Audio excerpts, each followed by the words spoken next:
पिले माने आज तुम दशम श्रेणी साहित्य बहिर आउ गोटे पद्य आम पढ़ा। पद्यटीर ना हूँ भीमंक सिंहनाद रड़ी। तेबे ये मुझे गोटे कथा प्रथमे कही रखे, कौन सी गद्य हेउ बा पद्य हेउ, संभवतः कौन सी पद्य बा कविता, कवितारे मध्य अनेक प्रकार कविता रही। तेबे कौन सी कविता खास करी एई भली किछि कविता को अध्ययन करने पूर्वर से कवितार बा से विषय वस्तुर पृष्ठभूमि विषय निहाती भाव में जानिथिबा दरकार। मु आगुरु मध्य कहि सारिछि।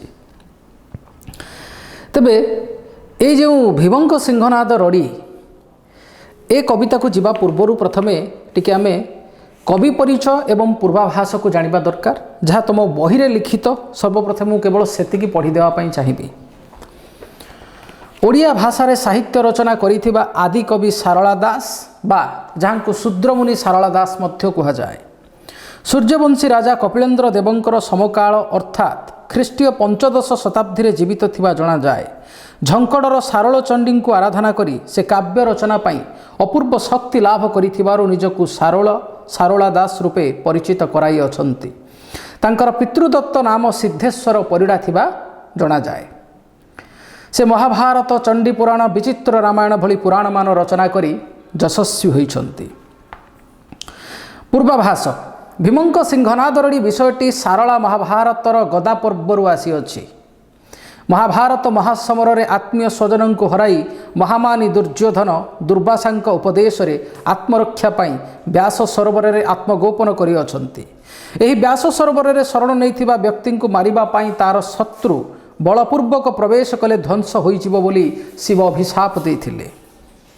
सहदेवंक मुखरु दुर्योधन एही निरापद स्थान रे लुचिथिबार सूचना पाई भीम शिवंक ठारु सिंहनाद प्राप्त होई दुईटी भयंकर रड़ी देबारु महालक्ष्मींकर अभय क्रोड़रे आश्रय नैथिबा दुर्योधन महालक्ष्मींक बारण न मानि तांकु ठेली देई युद्धम देही डाकरा देई सतुरी सतुरी भार गदा धरी महादर्परे व्यास सरोवरु बाहरी आसिले। एठारे भीमंक द्वारा शिवंक ठारु सिंहनाद प्राप्ति तार बादन रे सौरमंडल रे भयंकर परिस्थिति सृष्टि महालक्ष्मी सांत्वना को अग्राह्य करी दुर्योधनंकर विरोचित सम्मुख समर को आगमन आदि विषय सुंदर भाव में चित्रित होई अछि। सो पिले माने ये थिला तुमर कवि परिचय एवं पूर्वाभास जहा कि तुम बही रे लिखित अछि। तबे सर्वप्रथमे भीमंक सिंहनाद रड़ी ये होउची महाभारतर गदा पर्वरु आसी अछि। तेणु निहाती भाव में समग्र वसुधारे समग्र पृथ्वी रे रामायण और महाभारत हेउची दुईटी मौलिक कहानी जोटा कौठू कॉपी पेस्ट हैनी जहाँ कौन स्थिर अनुकरण करा जाय नाही। मौलिकत्व रे भरी अछि आमर रामायण और महाभारत। तेणु निहाती भाव में ये जो पृष्ठभूमिर कथा मु तुम मानक वर्तमान कहूथिली सेइथिपई किंचित झलक दिया जाइछि, तुमको पूर्वाभास दिया जाइछि। तेणु ए भीमंक सिंहनाद रड़ी विषयटी को भल भाव में बुझिबा एवं साहित्य को बुझिबा और साहित्य को लेखिबा, साहित्य को निज लेखा द्वारा निज साहित्य लेखन द्वारा परीक्षकों को संतुष्ट करिबा ये सब भिन्न भिन्न कथा। सेथिपई प्रथमे यार पृष्ठभूमि को भल भाव में बुझिबा दरकार। साहित्य होउची सेया जहाँ को प्रतिथर लिखा गले मध्य ताहा नूतन स्वाद दे थाए। तेणु निहाती भाव में प्रथमे मु विषयटी को तुमको बुझौची किंतु अति सरल भाषा रे घटिथिबा घटना को केवल लेखिदेले ताहा केबे भी एक हृदयस्पर्शी साहित्यिक कृति न होई पारे। तुमर ए विषय रे एठी देख पिले माने निर्दिष्ट उत्तरमूलक अच्छी क्षुद्र उत्तरमूलक अच्छी जार उत्तर जे कही ए विषय को पढ़ी दे पारिबो। ए विषय रे दिया जाइथिबा कष्ट शब्द गुड़िकर अर्थ मध्य तुमको प्रदत्त अच्छी किंतु सप्रसंग सरलार्थ आउ दीर्घ उत्तरमूलक बा ए संपूर्ण कविता को जदि एकत्रित करा जाए जदि साउंटा जाए ସେଥିପାଇଁ ସର୍ବପ୍ରଥମେ ପୃଷ୍ଠଭୂମି ବିଷୟରେ ତୁମର ସବିଶେଷ ଜ୍ଞାନ ଥିବା ଦରକାର। ଏବଂ ଗୋଟିଏ କଥା ମୁଁ ଏଠି ଲେଖିବି, ପ୍ରେଜେଣ୍ଟେସନ୍।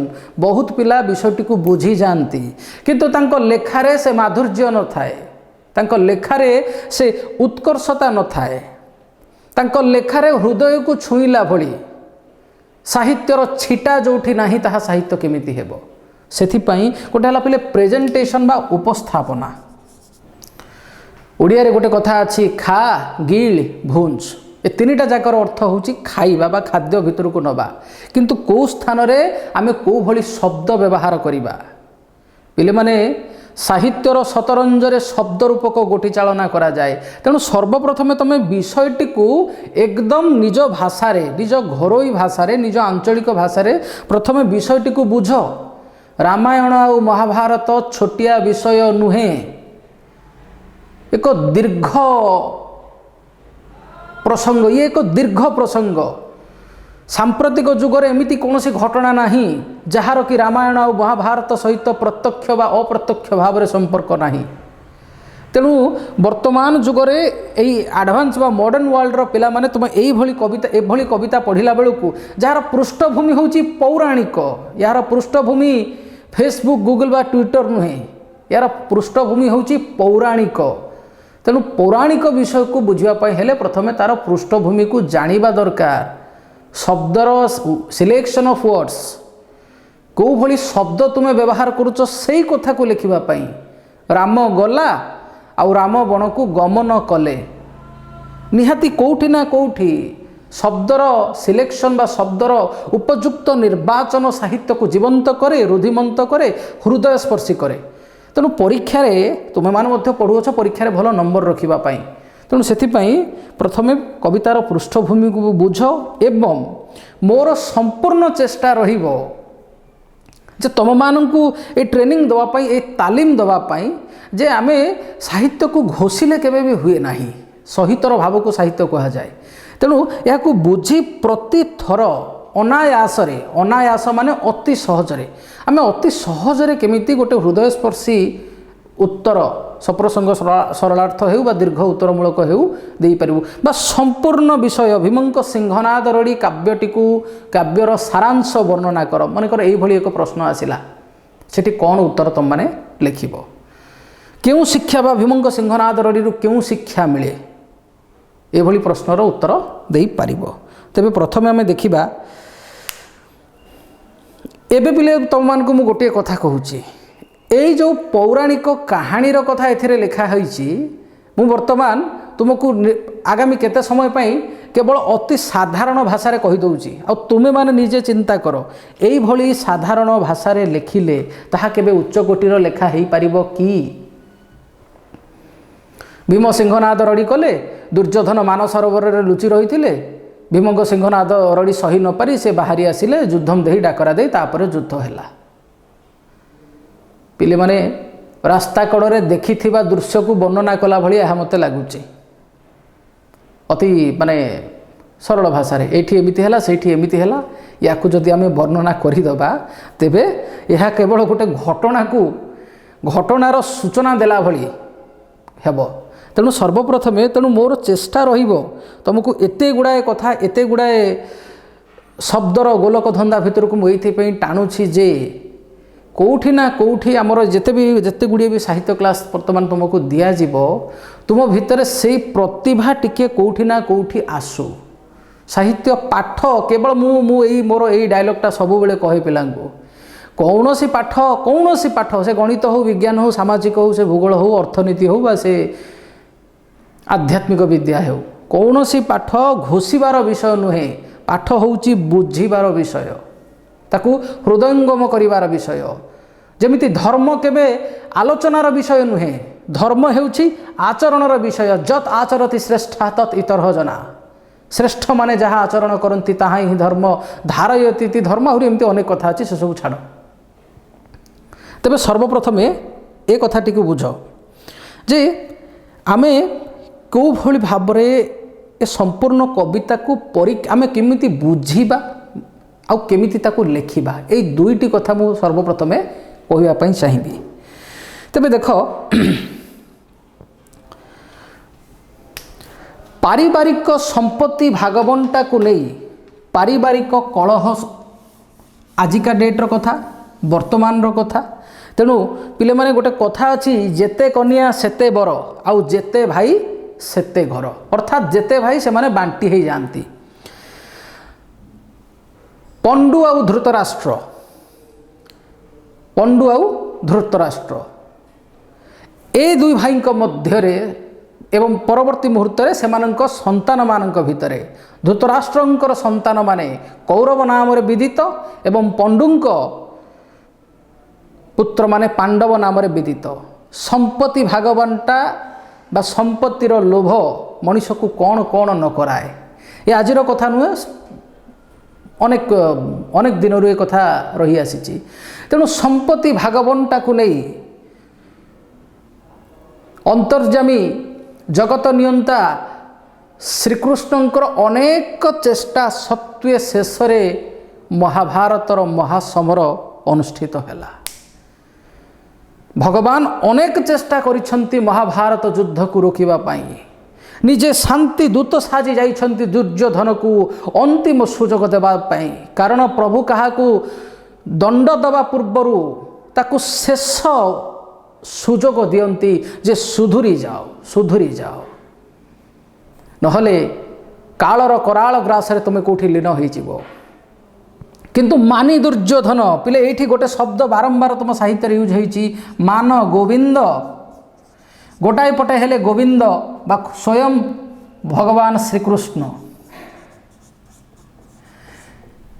आउ गोटाए पटे मान गोविंद, जड़े धर्मर अधिष्ठाता, जड़े धर्मर प्रतिष्ठाता, आउ जड़े अधर्मर मानस संतान। भारी विचित्र होची महाभारत युद्ध। सांप्रतिक जुगरे कौन से एभल घटना नहीं जहाँ कि महाभारत सहित जार संपर्क नहीं। तेबे से जहाँ भी हो बर्तमान आम पाठ को आसिबा। तेबे महाभारत युद्ध रे जो भली भाव लिखा है जे आत्मीय स्वजन को हरई जे 5 भाई आउ तेबे गोटे पटे रहिले पांडव आउ गोटे पटे रहिले कौरव। भारी प्रलयंकारी युद्ध थिला से महाभारत युद्ध। जो महाभारत युद्ध रे केते जे निरीह प्राण, केते जे योद्धा, केते जे जीवजंतु, केते जे पदातिक, केते जे अश्व, केते जे घोड़ा नाश होइछंती ताहार हिसाब नाही। केते दिव्यास्त्र, केते भयंकर अस्त्र, ब्रह्मास्त्र भली अस्त्र मध्य, नारायण अस्त्र भली अस्त्र मध्य प्रयोग करा जाइछि।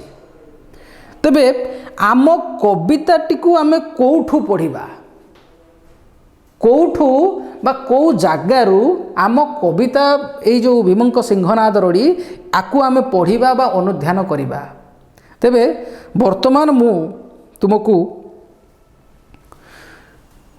मोर दृष्टिकोण रे एहाकू वर्णना करूची, सेई भली बा पाखापाखी सेई भली तुमको तमे जदि तार उत्तर देव ताहले निहात्य भाव में यह हृदयस्पर्शी हेबो।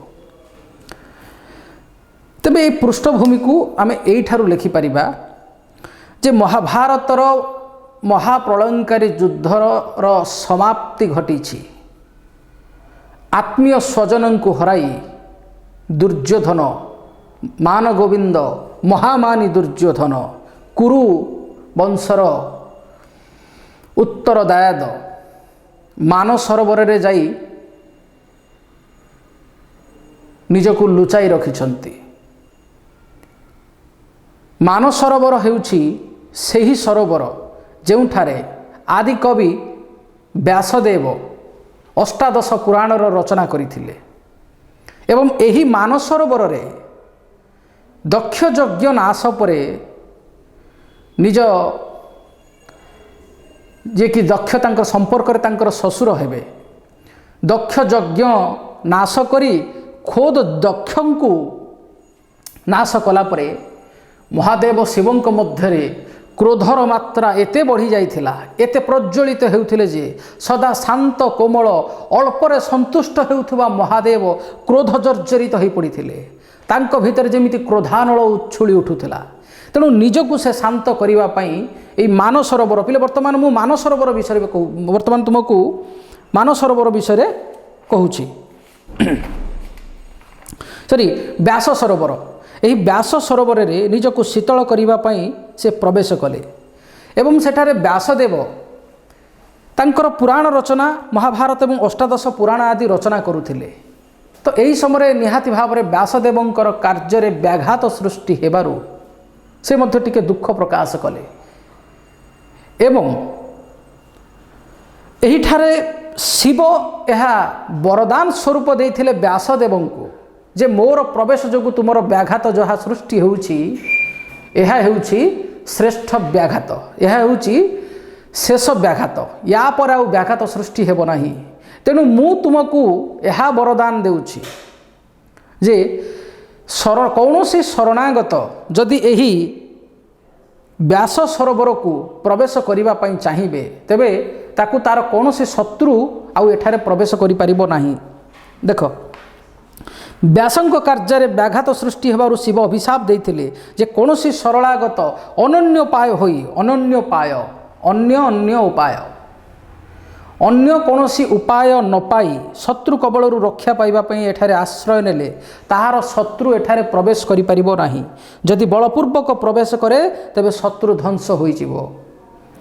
ବ୍ୟାସଦେବ ମହାତ୍ମା ମହାପୁରୁଷ ଈଶ୍ୱର ସଦୃଶ୍ୟ ତାଙ୍କର ଏକ ଐଶ୍ୱର୍ଯ୍ୟ କାର୍ଯ୍ୟ ଚାଲିଥିଲା ବେଳେ ସ୍ୱୟଂ ଦେବାଦିଦେବ ମହାଦେବ ବ୍ୟାସ ସରୋବର ମଧ୍ୟରେ ପ୍ରବେଶ କରିଛନ୍ତି ଏବଂ ବ୍ୟାଘାତ ସୃଷ୍ଟି ହୋଇଛି ବ୍ୟାସଦେବଙ୍କର ଉଚ୍ଚତର ସାହିତ୍ୟ ସାଧନାରେ ଏବଂ ସେହିଠାରେ ମହାଦେବ ଆଶୀର୍ବାଦ ଦେଇଛନ୍ତି ବ୍ୟାସଦେବଙ୍କୁ ଯେ ମୁଁ ସିନା ଏଠାକୁ ପ୍ରବେଶ କରି ଆସିଲି କିନ୍ତୁ କୌଣସି ବ୍ୟକ୍ତି ଯଦି ଶରଣାଗତ ଅନନ୍ୟ ପାୟ ହୋଇ ଶତ୍ରୁ କବଳରୁ ରକ୍ଷା ପାଇବା ପାଇଁ ଏଠାରେ ପ୍ରବେଶ କରେ ତେବେ ଏଠାରେ ଆଉ କୌଣସି ବ୍ୟକ୍ତି ବା ତାର ଶତ୍ରୁ ପ୍ରବେଶ କରିପାରିବେ ନାହିଁ। ଯଦି ବଳପୂର୍ବକ ପ୍ରବେଶ କରେ ତେବେ ତାର ଶତ୍ରୁ ଧ୍ୱଂସ ପାଇଯିବ।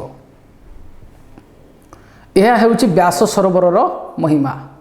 ତେବେ ଏ କଥାଟିକୁ ମାନି ଦୁର୍ଯ୍ୟୋଧନ ଜାଣିପାରିଛି। ଦୁର୍ଯ୍ୟୋଧନ ଅହମ୍ର ପ୍ରତୀକ, ଅହଙ୍କାରର ପ୍ରତୀକ ହେଲେ ମଧ୍ୟ ଦୁର୍ଯ୍ୟୋଧନ ଭିତରେ କେଉଁଠି ନା କେଉଁଠି ଅନେକ ଗୁଡ଼ିଏ ଭଲ ଗୁଣ ମଧ୍ୟ ଥିଲା। ଅନେକ ସମୟରେ ଇତିହାସର ଯେଉଁମାନେ କଳଙ୍କିତ ନାୟକ ସେମାନଙ୍କ ଭିତରେ ବା ଯେଉଁମାନଙ୍କୁ ଖଳନାୟକ ବୋଲି ମଧ୍ୟ ଆମେ ଆଖ୍ୟା ଦେଉଛେ ସେମାନଙ୍କ ଭିତରେ ମଧ୍ୟ କେଉଁଠି ନା କେଉଁଠି ତାଙ୍କ ହୃଦୟର ଗଭୀରତମ ପ୍ରଦେଶରେ କେଉଁଠି ନା କେଉଁଠି କିଛି ଭଲ ଗୁଣ ମଧ୍ୟ ରୁଚି ରହିଥିଲା। ବୋଧହୁଏ ସେମିତି କିଛି ଗୁଣ ଦୁର୍ଯ୍ୟୋଧନ ଭିତରେ ଥିବାରୁ ମହାମାନି ଦୁର୍ଯ୍ୟୋଧନ ତାଙ୍କୁ ମାନ ଗୋବିନ୍ଦ କୁହାଯାଏ। ସ୍ୱୟଂ ପଡ଼ିଦାତ୍ରୀ ମା ଲକ୍ଷ୍ମୀ ତାଙ୍କ କାନ୍ଧରେ ବାସ କରନ୍ତି। ଆଉ ଦୁର୍ଯ୍ୟୋଧନ ଚାଲିଗଲେ ବସୁଧା ତାଙ୍କୁ ଲକ୍ଷେ ସ୍ୱର୍ଣ୍ଣ ମୁଦ୍ରା ପଦ୍ମ ଫୁଟେ, ତାଙ୍କୁ ଲକ୍ଷେ ସ୍ୱର୍ଣ୍ଣ ପଦ୍ମ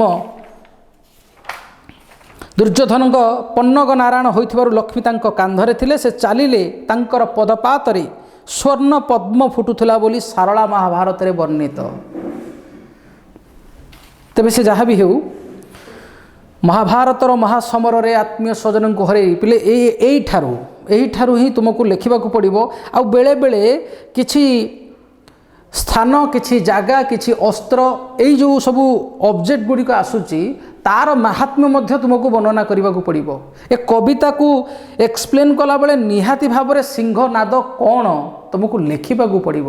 ବ୍ୟାସ ସରୋବର କ'ଣ, ବ୍ୟାସ ସରୋବର ସହିତ ଏହି ପୌରାଣିକ ଚରିତ୍ରମାନଙ୍କର ସମ୍ପର୍କ କ'ଣ ନିହାତି ଭାବରେ ତାହା ଲେଖିବାକୁ ପଡ଼ିବ। କେମିତି ଆମେ ଏ ଜିନିଷକୁ ଅଣଦେଖା କରିଦେଇପାରିବା। ତେବେ ଯାହା ବି ହେଉ ପାଣ୍ଡବମାନଙ୍କ ମଧ୍ୟରେ ଯଥା ଭୀମ, ଯୁଧିଷ୍ଠିର, ଭୀମ, ଅର୍ଜୁନ, ନକୁଳ, ସହଦେବ। ନକୁଳ ସବୁଠାରୁ ସୁନ୍ଦର ଥିଲେ ଆଉ ସହଦେବ ତ୍ରିକାଳଦର୍ଶୀ ଥିଲେ। ଏହି ସହଦେବ ଆଗତ ଅନାଗତ ଭବିଷ୍ୟତ କଥା ଜାଣିପାରନ୍ତି। ନିହାତି ଭାବରେ ସେମାନେ କୌଣସି ନା କୌଣସି ବିଭିନ୍ନ ଦେବତାଙ୍କର ପୁନର୍ଜନ୍ମ ଥିଲେ। ସେଇଥିପାଇଁ ତ ଏହି 5 ଭାଇଙ୍କ ସହିତ ସ୍ୱୟଂ ପରବ୍ରହ୍ମ ନାରାୟଣ, ସ୍ୱୟଂ ଭଗବାନ ବିଷ୍ଣୁ ଶ୍ରୀକୃଷ୍ଣ ଅବତାର ନେଇ ତାଙ୍କ ସହିତ ଜଗତକୁ ଶିକ୍ଷା ଦେଉଥିଲେ। ଭଗବାନ ଚେଷ୍ଟା କରିଛନ୍ତି ମହାଭାରତ ଯୁଦ୍ଧକୁ, ଆପ୍ରାଣ ଚେଷ୍ଟା କରିଛନ୍ତି ମହାଭାରତ ଯୁଦ୍ଧକୁ ରୋକିବା ପାଇଁ। ଭାଇ ବିରୁଦ୍ଧରେ ଭାଇର ଅସ୍ତ୍ର ଚାଳନା କେବେ ବି ସମୀଚୀନ ନୁହେଁ। ତେବେ ଯାହା ବି ହେଉ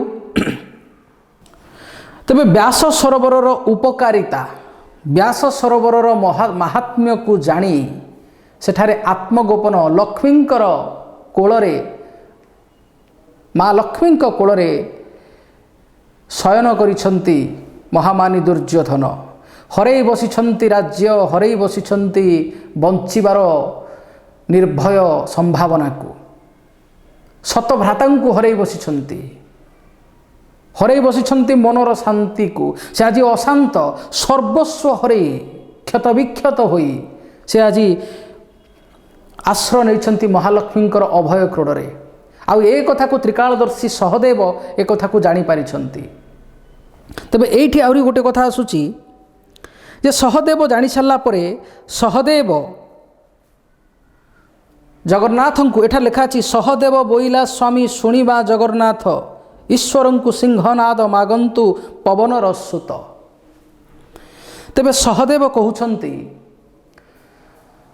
ହେ ପ୍ରଭୁ, ହେ ନାରାୟଣ ବା ହେ ବାସୁଦେବ, ହେ ଶ୍ରୀକୃଷ୍ଣ। ବର୍ତ୍ତମାନ ଏଠାରେ ଈଶ୍ୱରଙ୍କୁ କହିଲେ ଭଗବାନ ଶିବଙ୍କୁ, ଭଗବାନ ଶିବଙ୍କୁ ପବନର ସୁତ, ହନୁମାନ ମଧ୍ୟ ପବନଙ୍କର ସୁତ, ଆଉ ଭୀମ ବା ବୃକୋଦର ସେ ମଧ୍ୟ ହନୁମାନଙ୍କର, ସେ ମଧ୍ୟ ପବନଙ୍କର ପୁତ୍ର। ଈଶ୍ୱରଙ୍କୁ ସିଂହନାଦ ମାଗନ୍ତୁ ପବନର ସୁତ। ତେବେ ସିଂହନାଦ ହେଉଛି ମଇଁଷି ସିଂହରେ ନିର୍ମିତ ଏକ ବାଦ୍ୟ, ଯେଉଁ ବାଦ୍ୟକୁ ଭଗବାନ ମହାଦେବ ଶିବଶଙ୍କର ଭୈରବ ରୂପ ଧାରଣ କରି ସୃଷ୍ଟି ବିନାଶ କଲାବେଳେ ଏହି ସିଂହନାଦ କରନ୍ତି। ଏହି ସିଂହନାଦର ଶବ୍ଦ ଏତେ ପ୍ରଳୟଙ୍କାରୀ, ଏତେ ଶକ୍ତିଶାଳୀ, ଏତେ ବିସ୍ଫୋଟକ ଯେ ସମଗ୍ର ବସୁଧା ସ୍ୱର୍ଗ ମର୍ତ୍ତ୍ୟ ପାତାଳ ପ୍ରକମ୍ପିତ ହୁଏ। କାରଣ ବିନାଶ ବେଳେ କୌଣସି ଜିନିଷ ପ୍ରତି ଆଉ ଈଶ୍ୱରଙ୍କର କୌଣସି ପ୍ରକାର ଆସକ୍ତି ରହେ ନାହିଁ। ନିଜ ସୃଷ୍ଟିକୁ ସେ ନିଜେ ଜଳମଗ୍ନ କରିଦିଅନ୍ତି, ନିଜେ ଜାଳି ଦିଅନ୍ତି, ନିଜେ ଧ୍ୱଂସ କରିଦିଅନ୍ତି। କାରଣ ପୁରାତନ ସୃଷ୍ଟିର ବିନାଶ ପରେ ହିଁ ନୂତନ ସୃଷ୍ଟିର ସମ୍ଭାବନା ଦେଖାଦିଏ। ସେ ଯାହା ବି ହେଉ, ତେବେ ଏହି ସିଂହନାଦରେ ଏତେ ଶକ୍ତି ରହିଛି, ସମଗ୍ର ବସୁଧା କ'ଣ ସ୍ୱର୍ଗ ମର୍ତ୍ତ୍ୟ ପାତାଳକୁ ଥରହର କରିବା ପାଇଁ। ତେବେ ପିଲାମାନେ, ତୁମ ମନରେ ପ୍ରଶ୍ନ ଏଇଠି ଆସିପାରେ, ଭୀମ ଯଦି ଏତେ ଶକ୍ତିଶାଳୀ ଥିଲେ, ପ୍ରଥମ କଥା ହେଉଛି ବ୍ୟାସ ସରୋବର ଭିତରକୁ ଭୀମ କ'ଣ କୌଣସି ବ୍ୟକ୍ତି ମଧ୍ୟ ପ୍ରବେଶ କରିପାରିବେ ନାହିଁ। କୌଣସି ବ୍ୟକ୍ତି ଅର୍ଥାତ୍ କୌଣସି ଶରଣାଗତ ଅନନ୍ୟପାୟ ହୋଇ ଯଦି ବ୍ୟାସ ସରୋବରରେ ପ୍ରବେଶ କରିଛି, ତେବେ ତାର ଶତ୍ରୁ ବ୍ୟାସ ସରୋବର ମଧ୍ୟରେ ପ୍ରବେଶ କରିପାରିବେ ନାହିଁ। ଆଉ ଯଦି ବଳପୂର୍ବକ ପ୍ରବେଶ କରନ୍ତି ସେ ଧ୍ୱଂସ ହୋଇଯିବେ। ଏହା ଶରଣାଗତର ଶତ୍ରୁ ପ୍ରତି ଅଭିଶାପ, ଆଉ ଖୋଦ ବ୍ୟାସଦେବଙ୍କ ପ୍ରତି ଭଗବାନ ଶଙ୍କରଙ୍କର ଆଶୀର୍ବାଦ ଥିଲା। ତେବେ ପରିଶେଷରେ ପାଣ୍ଡବମାନେ ଦେଖିଛନ୍ତି ସର୍ବସ୍ୱ ହରେଇ ନିଜ ଜୀବନକୁ ହରେଇବାର ଭୟ ବର୍ତ୍ତମାନ ଦେଖାଦେଇଛି ମହାମାନି ଦୁର୍ଯ୍ୟୋଧନ ଭିତରେ। ଆଉ ସେ ଆତ୍ମଗୋପନ କରିଛି ବ୍ୟାସ ସରୋବରରେ। ଆଉ ଏ ବ୍ୟାସ ସରୋବର ମଧ୍ୟରୁ ଆମ୍ଭ ଭଳି କୌଣସି ବୀରଶ୍ରେଷ୍ଠ ବର୍ତ୍ତମାନ ପ୍ରବେଶ କରିପାରିବେ ନାହିଁ। କାରଣ ଦୁର୍ଯ୍ୟୋଧନ ସମଗ୍ର ବସୁଧାରେ ବଞ୍ଚି ରହିଥିବା, ବର୍ତ୍ତମାନ ଅବଶେଷ ରହିଯାଇଥିବା ଆମର ଏକମାତ୍ର ଶତ୍ରୁ। ଏ ଦୁର୍ଯ୍ୟୋଧନକୁ ବିନାଶ କଲେ ଯାଇ ଆମେ ନିଷ୍କଣ୍ଟକ ରାଜ୍ୟ ଭୋଗ କରିପାରିବୁ। ଏବଂ ଦୁର୍ଯ୍ୟୋଧନକୁ ସେହି ବ୍ୟାସ ସରୋବରରୁ ବାହାର କରି ଆଣିବା ପାଇଁ ଏକମାତ୍ର ମହୋଷଧି ହେଉଛି ସିଂହନାଦ। କେବଳ ବ୍ୟାସ ସରୋବର ନୁହେଁ, କୌଣସି ସ୍ଥାନରେ ସ୍ୱର୍ଗ ମର୍ତ୍ତ୍ୟ ପାତାଳରେ କୌଣସି ସ୍ଥାନରେ ଯେତେବେଳେ ସିଂହନାଦ ଯେତେବେଳେ ରଡ଼ି କରେ, ସିଂହନାଥ ଯେତେବେଳେ ବାଜେ ବା ଯେତେବେଳେ ରଡ଼ି କରେ, ସମଗ୍ର ସ୍ୱର୍ଗ ମର୍ତ୍ତ୍ୟ ପାତାଳ ସେତେବେଳେ ଥରେ। ପର୍ବତ ମଧ୍ୟ ନିଜ ସ୍ଥାନ ପରିବର୍ତ୍ତନ କରିଦିଅନ୍ତି। ଏତେ ଶକ୍ତି, ଏତେ ଶକ୍ତି। ହୁଏତ ବିଜ୍ଞାନ ଯୁଗରେ ଏଭଳି କୌଣସି ଇନଷ୍ଟ୍ରୁମେଣ୍ଟ ବା ଏଭଳି କୌଣସି ଉପକରଣ, ଏଭଳି କୌଣସି ସାଇରନ୍ ସମ୍ଭବତଃ ତିଆରି କରାଯାଇପାରି ନାହିଁ। ତେଣୁ ପାଣ୍ଡବମାନେ ସମ୍ପୂର୍ଣ୍ଣ କୁରୁବଂଶକୁ ବିନାଶ କରିସାରିବା ପରେ, ଦେଖ ଏକ୍ଜାକ୍ଟଲି ଏଇ ଶବ୍ଦରେ ତୁମକୁ ଲେଖିବାକୁ ପଡ଼ିବ। ପାଣ୍ଡବମାନେ ସମ୍ପୂର୍ଣ୍ଣ କୁରୁବଂଶକୁ ନାଶ କରିସାରିବା ପରେ ମଧ୍ୟ କେବଳ ଦୁର୍ଯ୍ୟୋଧନ ବଳକାର ହୋଇଯାଇଛି। ଏହି ଦୁର୍ଯ୍ୟୋଧନର ଜିଦ୍ ଯୋଗୁଁ, ଏହି ଦୁର୍ଯ୍ୟୋଧନର ଆତ୍ମବଡ଼ିମା ଯୋଗୁଁ ହିଁ ଏକ ଅନାବଶ୍ୟକ ପ୍ରଳୟଙ୍କାରୀ ଯୁଦ୍ଧ, ପରହାପ୍ସ ଏହାକୁ ପୃଥିବୀର ପ୍ରଥମ ବିଶ୍ୱଯୁଦ୍ଧ କହିଲେ ଅତ୍ୟୁକ୍ତି ହେବ ନାହିଁ। ଏହା ଅନାବଶ୍ୟକ ଥିଲା। ଈଶ୍ୱର ନିଜେ ଶାନ୍ତିଦୂତ ସାଜି ଯାଇଛନ୍ତି ଆଉ କହିଛନ୍ତି ଦୁର୍ଯ୍ୟୋଧନ ସମ୍ପୂର୍ଣ୍ଣ ଇନ୍ଦ୍ରପ୍ରସ୍ଥକୁ ତୁମେ ଭୋଗ କର ପଛେ, ମୁଁ ଶେଷ ପ୍ରସ୍ତାବ, ଶେଷ ଶାନ୍ତି ପ୍ରସ୍ତାବ ନେଇ ଆସିଛି। ସମ୍ପୂର୍ଣ୍ଣ ଇନ୍ଦ୍ରପ୍ରସ୍ଥ ନହେଲେ ନାହିଁ। 5ଟି ଗ୍ରାମ ବି ଯଦି 5 ଭାଇଙ୍କୁ ତୁମେ ପ୍ରଦାନ କରୁଛ, ସେହି 5 ଗ୍ରାମକୁ ନେଇ ସେ ଶାନ୍ତିରେ ରହିବେ। ଆଉ ଦିନେ ବି ତୁମ ଉପରକୁ ଅସି ସେ ଉଠେଇବେ ନାହିଁ, ଦିନେ ବି ତୁମ ପ୍ରତି କୌଣସି ଆକ୍ଷେପ କରିବେ ନାହିଁ। କିନ୍ତୁ ମହାମାନୀ ଦୁର୍ଯ୍ୟୋଧନ ସେତିକି ମଧ୍ୟ କରିପାରିଲେ ନାହିଁ। ଏବଂ ଏହି ବାଣୀ ଯେ ବିନା ଯୁଦ୍ଧେ ଦେବି ନାହିଁ ସୁଚାଗ୍ରେ ମେଦିନୀ, ଏହି ବାଣୀ ମଧ୍ୟ କୌଣସି ନା କୌଣସି ଜାଗାରେ ଉତ୍ତ୍ୟକ୍ତ କରିଦେଇଛି ସ୍ୱୟଂ ଭଗବାନଙ୍କୁ। ସ୍ୱୟଂ ଭଗବାନ ନାରାୟଣ କଥାରେ ଅଛି ଯେ ଗର୍ବଗଞ୍ଜନ ନରହରି ଗର୍ବ ନ ସହନ୍ତି କାହାରି। ଦ୍ୱାରିକାପତି ଶ୍ରୀକୃଷ୍ଣ ଆତ୍ମୀୟତା ବଶତ ଉଭୟ ପାଣ୍ଡବ ଆଉ କୌରବଙ୍କ ପ୍ରତି ତାଙ୍କର ଆତ୍ମୀୟତା ଥିଲା। ଉଭୟ ଏକ ପାରିବାରିକ ସମ୍ପର୍କରେ ଭଗବାନ ବାସୁଦେବ ଶ୍ରୀକୃଷ୍ଣ ଉଭୟ ପାଣ୍ଡବ ଆଉ କୌରବଙ୍କ ସହିତ ଜଡ଼ିତ ଥିଲେ। ଏଭଳିକି ମହାଭାରତ ଯୁଦ୍ଧରେ ଉଭୟ ଦୁର୍ଯ୍ୟୋଧନ ଆଉ ଉଭୟ ଅର୍ଜୁନ ଭଗବାନ ଶ୍ରୀକୃଷ୍ଣଙ୍କ ଠାରୁ ସାହାଯ୍ୟ ଭିକ୍ଷା କରିଥିଲେ। ତେବେ ଦୁର୍ଯ୍ୟୋଧନର ଏହି ଅହଙ୍କାର ଯୋଗୁଁ, ଏହି ଅହଙ୍କାର ସେ ଅହଙ୍କାରର ପ୍ରତୀକ ଥିଲେ। ଦୁ ଶବ୍ଦର ଅର୍ଥ ଖରାପ। ତେଣୁ ନିହାତି ଭାବରେ ଦୁର୍ଯ୍ୟୋଧନ ଏକ ଆଣ୍ଟାଗୋନିଷ୍ଟ ବା ଏକ ନେଗେଟିଭ୍ ବା ଏକ ନକାରାତ୍ମକ ଚରିତ୍ର ଇତିହାସର ବା ପୁରାଣର। ତେବେ ଦୁର୍ଯ୍ୟୋଧନର ଏହି ଅନାବଶ୍ୟକ ଆତ୍ମବଡ଼ିମା ଯୋଗୁଁ ହିଁ ଏକ ଅନାବଶ୍ୟକ ଯୁଦ୍ଧ ପାଣ୍ଡବ ଆଉ କୌରବଙ୍କ ଭିତରେ ସୃଷ୍ଟି ହେଲା। ଏଇଠି ଆଉ ଗୋଟିଏ ପୃଷ୍ଠଭୂମିର କଥା ଆସେ ଯେ ଏକଦା ଅଶ୍ଳେଷ ନାମକ ଦୈତ୍ୟ କୈଳାସ ପର୍ବତକୁ ଉପାଡ଼ି ନେବା ପାଇଁ ବସିଥିଲା। ରାକ୍ଷସ ଦୈତ୍ୟ ବା ଦାନବଙ୍କର କର୍ମ ଉପରେ ସେମାନଙ୍କର ନିଜର ମଧ୍ୟ ନିୟନ୍ତ୍ରଣ ନଥାଏ। ଦେବାଦିଦେବ ମହାଦେବଙ୍କ ବାସସ୍ଥଳ କୈଳାସ ପର୍ବତକୁ ଅଶ୍ଳେଷ ନାମକ ଦୈତ୍ୟ ଉପାଡ଼ି ନେବା ପାଇଁ ବସିଥିବା ସମୟରେ ଦେବାଦିଦେବ ଋଷ୍ୟମୁଖ ପର୍ବତରେ ଥିବା ଭୀମଙ୍କୁ ଡାକିଲେ ବା ଭୀମଙ୍କର ସାହାଯ୍ୟ ଲୋଡ଼ିଲେ। ପିଲେ ଲେଖିଲା ବେଳେ ଏଇଭଳି ଭାବରେ ଏକ ଜଟିଳ ବାକ୍ୟ ଲେଖିବାରେ କୌଣସି ଦ୍ୱିଧା ନାହିଁ। ଏବଂ ଭୀମ ଅଶ୍ଳେଷ ଦୈତ୍ୟକୁ ମାରି କୈଳାସ ଉଦ୍ଧାର କରିଥିବାରୁ ଶିବ ସନ୍ତୁଷ୍ଟ ହୋଇ ଭୀମଙ୍କୁ ବର ଯାଚିଥିଲେ। କିନ୍ତୁ ସେହି ସମୟରେ ଭୀମ ବର ମାଗିନଥିଲେ। ତେବେ ସେହି ବରକୁ ସ୍ମରଣ କରାଇ ଭୀମ ଶିବଙ୍କ ଠାରୁ ସିଂହନାଦ ପ୍ରାପ୍ତ ହେଲେ ଦୁର୍ଯ୍ୟୋଧନଙ୍କୁ ବ୍ୟାସ ସରୋବରରୁ ବାହାର କରିବା ପାଇଁ ସକ୍ଷମ ହେବେ ବୋଲି ଅନାଗତ ଏବଂ ଆଗତ ଭବିଷ୍ୟତର ଜ୍ଞାତା ସହଦେବ ଶ୍ରୀକୃଷ୍ଣଙ୍କୁ କହୁଛନ୍ତି ଯେ ହେ ବାସୁଦେବ, ହେ କେଶବ, ବର୍ତ୍ତମାନ କେବଳ ଆଉ କେବଳ ଦୁର୍ଯ୍ୟୋଧନର ଅନ୍ତ ପରେ ହିଁ କୁରୁବଂଶ ସମ୍ପୂର୍ଣ୍ଣ ନାଶ ଯିବ। କାରଣ ଯେ ପର୍ଯ୍ୟନ୍ତ କୁରୁବଂଶର ଜଣେ ବି ଉତ୍ତରଦାୟତା ବଞ୍ଚି ରହିଛି ସେ ପର୍ଯ୍ୟନ୍ତ ଏ ପୃଥିବୀରୁ ଅନ୍ୟାୟ, ଅଧର୍ମ ଆଉ ଅତ୍ୟାଚାରର ଅନ୍ତ ଘଟିବ ନାହିଁ। ଏ ବିଚିତ୍ର ପରିସ୍ଥିତି। ଗୋଟେ ପଟେ ମହାମାନୀ ଦୁର୍ଯ୍ୟୋଧନ ବ୍ୟାସ ସରୋବରରେ କରିଛି ଆତ୍ମଗୋପନ ମହାଲକ୍ଷ୍ମୀଙ୍କ ଅଭୟ କ୍ରୋଡ଼ରେ। ଆଉ ଗୋଟିଏ ପଟେ ସିଂହନାଦ କ'ଣ ଏବଂ ସିଂହନାଦ ଦ୍ୱାରା କେଉଁଭଳି ଭାବରେ ଉପକୃତ ହୋଇପାରିବେ ପାଣ୍ଡବମାନେ ତାହା ସହଦେବ ଜଣାଉଛନ୍ତି ଜଗନ୍ନାଥ ବା ଶ୍ରୀକୃଷ୍ଣଙ୍କୁ। ତେଣୁ ସହଦେବ ବୋଇଲା ସ୍ୱାମୀ ଶୁଣିମା ଜଗନ୍ନାଥ ଈଶ୍ୱରଙ୍କୁ ସିଂହନାଦ ମାଗନ୍ତୁ ପବନର ସୁତ, ଅର୍ଥାତ୍ ପବନର ସୁତ ବା ଭୀମ। ଗୋବିନ୍ଦେ ବୋଇଲେ ଯେବେ ଏମନ୍ତେ ଅଛି ଭୀମ ବୁଦ୍ଧି ହରାଇ କିମ୍ପେନ୍ତୁ କଲୁମତି ଭ୍ରମ। ନାରାୟଣ ସକଳ ଘଟେ ନାରାୟଣ, ଅନ୍ତର୍ଯ୍ୟାମୀ ନାରାୟଣ। କିନ୍ତୁ ମାନବୀୟ ଲୀଳାରେ ଏଠାରେ ଗୋବିନ୍ଦ ମଧ୍ୟ କହୁଛନ୍ତି ଯଦି ଏମନ୍ତ କଥା ଅଛି, କେଉଁ କଥା ଅଛି ଯାହା ନାରାୟଣଙ୍କୁ ଅଛପା, କିନ୍ତୁ ସେ ମଧ୍ୟ ମାନବୀୟ ଲୀଳା କରୁଛନ୍ତି। ସେ କହୁଛନ୍ତି ଗୋବିନ୍ଦ ବୋଇଲେ ଯେବେ ଏମନ୍ତେ ଅଛି ଭୀମ ବୁଦ୍ଧି ହରାଇ କିମ୍ପେ କଲୁ ତୁମତି ଭ୍ରମ। ହେ ପାଣ୍ଡବ, ହେ ଭୀମ, तुम निकटरे जदि एभली एक तुम्भे जदि एभली एक वरदान प्राप्त आशीष प्राप्त तेबे सही आशीर्वाद सही वरदानर सुजोग उठाई संभवतः शेष एवं एकमात्र सुजोग उठाई तुम्भे व्यास सरोवर में आत्मगोपन करिथिबा दुर्योधन को बाहर को आनिबा पई सक्षम होई परिबो। तेबे एथिरे तुमे अन्य कोनोसी कथा चिंता न करी मतिभ्रम तुमे हुओ नाही जे किभली भाबरे दुर्योधन को वध करा जिवो। दुर्योधन को वध करा जाई पाइबो एवं ताहा केवल तुमरी द्वारा संभव होई परिबो।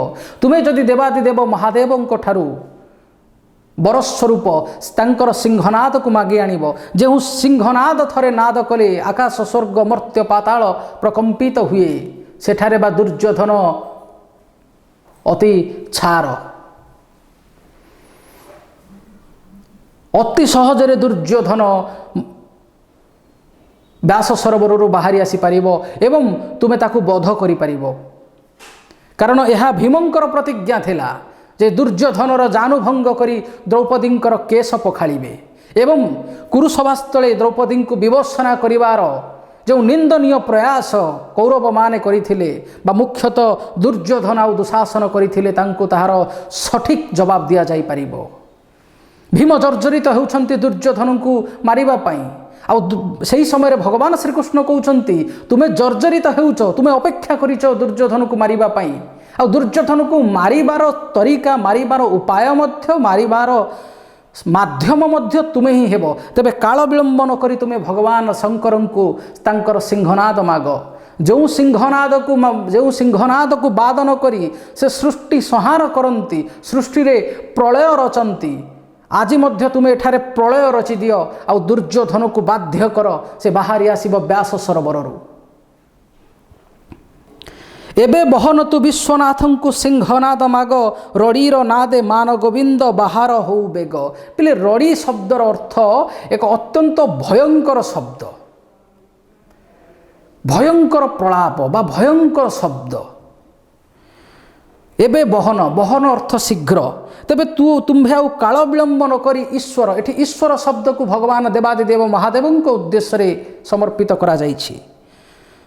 तेबे तुमे आउ काल विलंब न करी भगवान शंकर ठारू तांकर सिंहनाद माग रड़ीर नादे मान गोविंद बाहर हो बेग। जेउ रड़ीर जेउ सिंहनादर रड़ी रे बा जेउ सिंहनादर ध्वनि एठारे ध्वनि बदल रे से रड़ी शब्द व्यवहार करिसंती एइथिपाई जे से ध्वनि एते प्रलयंकारी से ध्वनि एते विशाल से ध्वनि एते मारात्मक जल स्थल आकाश पवन समस्ते प्रकंपित हुअन्ति। एठारे कवि को मध्य कविंकर रचनाशैली को मध्य मानिबाकु पड़िबो। से लेखि नाहंती भीमंक सिंहनाद ध्वनि सिंहनाद रड़ी जो रड़ीर नाद शुणी मान गोविंद बा दुर्योधन बाध्य हेब बाहरी आसीबा पाई। ध्यान चिंतिला जे पांडव सुंदर आसन कंपिला जे देवशूलधर। तेबे यह श्रीकृष्ण ठारू एही त्वरित परामर्श प्राप्त करी एही भली शब्द संयोजना पिले माने लिखिबा दरकार। भगवान श्रीकृष्ण ठारू एही त्वरित उपदेश प्राप्त करी ध्यान रे चिंता कले पांडव सुंदर एही परिस्थिति रे ही सबुठारू सुंदर पांडव मानक मध्य सुंदर बा पांडव मानक मध्य अधिक क्षमता संपन्न बोली विवेचना करा जाइछि। एही प्रसंग रे विवेचना करा जाइछि भीमं को बा वृकोदरं को। तेणु ध्यान न चिंतिला जे पांडव सुंदर भीम मने मने बा ध्यान रे महादेव को चिंतिबा को लागिले। आसन कंपिला जे देवशूलधर एवं तांकर सेही ध्यान एते प्रभावशाली थिला जे महादेवंकर शूलधर मध्य एठारे भगवान शिवंक उद्देश्य रे प्रयोग करा जाइछि। शिवंकर आसन मध्य थरहर हेबाकु लागिला प्रकंपित हेबाकु लागिला। एभली हवा पछरे कारण कोन? कारण अत्यंत निष्ठार सहित अत्यंत तत्परतार सहित से ध्यान करुछंती महादेवंकु। जो महादेवंको ठारू बरस्वरूप सिंहनाद प्राप्त कले निज अनेक दिनर इच्छा को से पूर्ण करि परिबे। जो इच्छा हेउची दुर्योधनर जानुभंग करी तार रक्तरे तार लहुरे निज पत्नी द्रौपदींकर से केश धोइबे। केश प्रक्षालन करिवे। ध्यानेन जानिले जे देव पशुपति, देख पिले पशुपति शब्द मध्य एठारे भगवान शिवंक पई व्यवहार करा जाइछि। जो भगवान शिवंक निकटरे पाशुपतास्त्र मध्य थिला, पाशुपति अस्त्र बा पाशुपतास्त्र मध्य थिला। ध्यानेन जानिले जे देव पशुपति ईश्वरे बोइले देवी शुण गो पार्वती। संभवतः स्वामी भल सामाजिक रीतिनीति रे स्वामी कौन सी काम करने पूर्वर थरे अधे स्त्री को पचारती मु यह करवा कौन उचित ना अनुचित, यह कौन सी बाध्यतामूलक नुहे।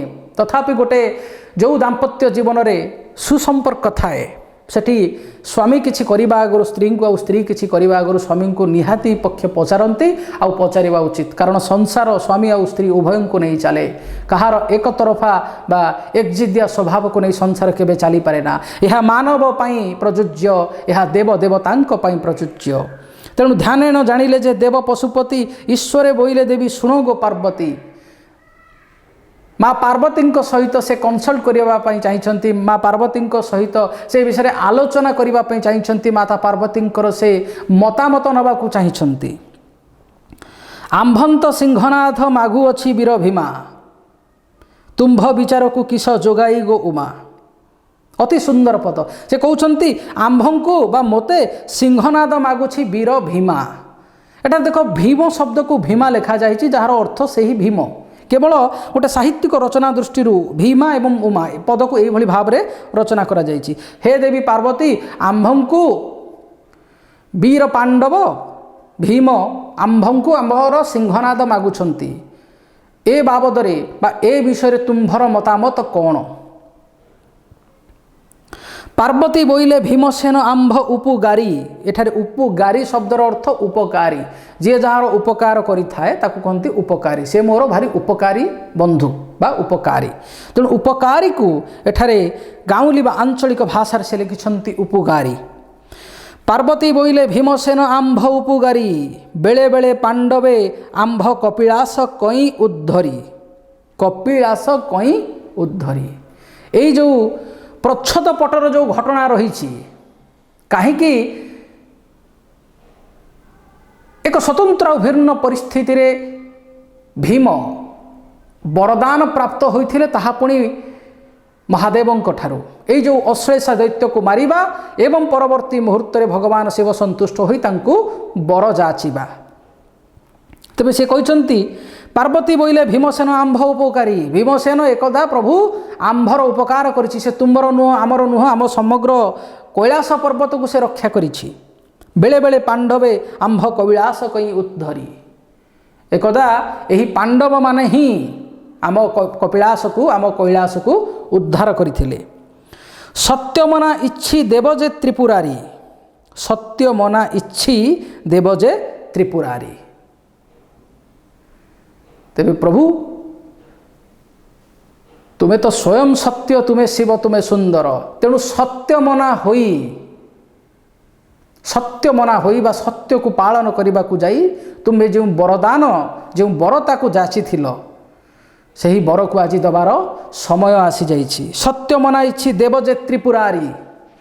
त्रिपुरारी शब्द मध्य एठारे महादेव देवादि देवों उद्देश्य रे व्यवहार करा जाइछि। पार्वती बोइले सिंहनाथ दियसी बहन। ये बहन शब्दर अर्थ मध्य खूब शीघ्र बा चंचल त्वरित। पार्वती बोइले सिंहनाथ दियसी बहन, पांडवंक हेतु तुम्भे व्रती अछ त्रिलोचन। जे कैलास पर्वत को से रक्षा करी तुम्हको मध्य रक्षा करिछंती, तुम्भर मान सम्मान को मध्य रक्षा करिछंती। पार्वती बोइले सिंहनाथ दियसी बहन। हे प्रभु, हे त्रिपुरारी, हे देव पशुपति, तुम्भे त्वरित बा खूब शीघ्र तांको सही सिंहनाद प्रदान कर। जहांक हेतु तुम्भे व्रती अछ त्रिलोचन। देख पिले जमिति विष्णु सहस्र नाम रही से भली भाव में त्रिदेवंकर अनेक गुड़िए नाम रही। भिन्न भिन्न परिस्थिति रे भिन्न भिन्न चरित्रंक जोगु ईश्वरंकर भिन्न भिन्न महात्म्य को वर्णना करने को जाई ईश्वरंकर साधारण जनतांकर एते नाम न थाए। निर्दिष्ट नाम रे से माने विदित होई थांती। किंतु जार जेमंत भाव देखि नाव मुदिए सळखी न्याय रे ईश्वरंकर भक्त मध्य अनेक प्रकार अछंती। अनेक प्रकार से ईश्वर को डाकती। के डाके केशव, के डाके जगन्नाथ, के डाके मणिमा, विभिन्न नाम ईश्वर को से भक्त माने भिन्न भिन्न समय संबोधन करती। पशुपति, कपिलास साई, त्रिपुरारी, त्रिलोचन कही बसिले अनंत से नाम, अनंत तांको महिमा। संकट काले तुम्भंत उद्धारंती पुण, दियसी सिंहनाद प्रसन्न बद नेण। जे तुम्भर विपद बेले तुम्भंत उद्धारंती पुण, तुम्भंकु से उद्धार करथिले, कैलाश पर्वत को उद्धार करी तुमर मान सम्मान मध्य उद्धार करथिले।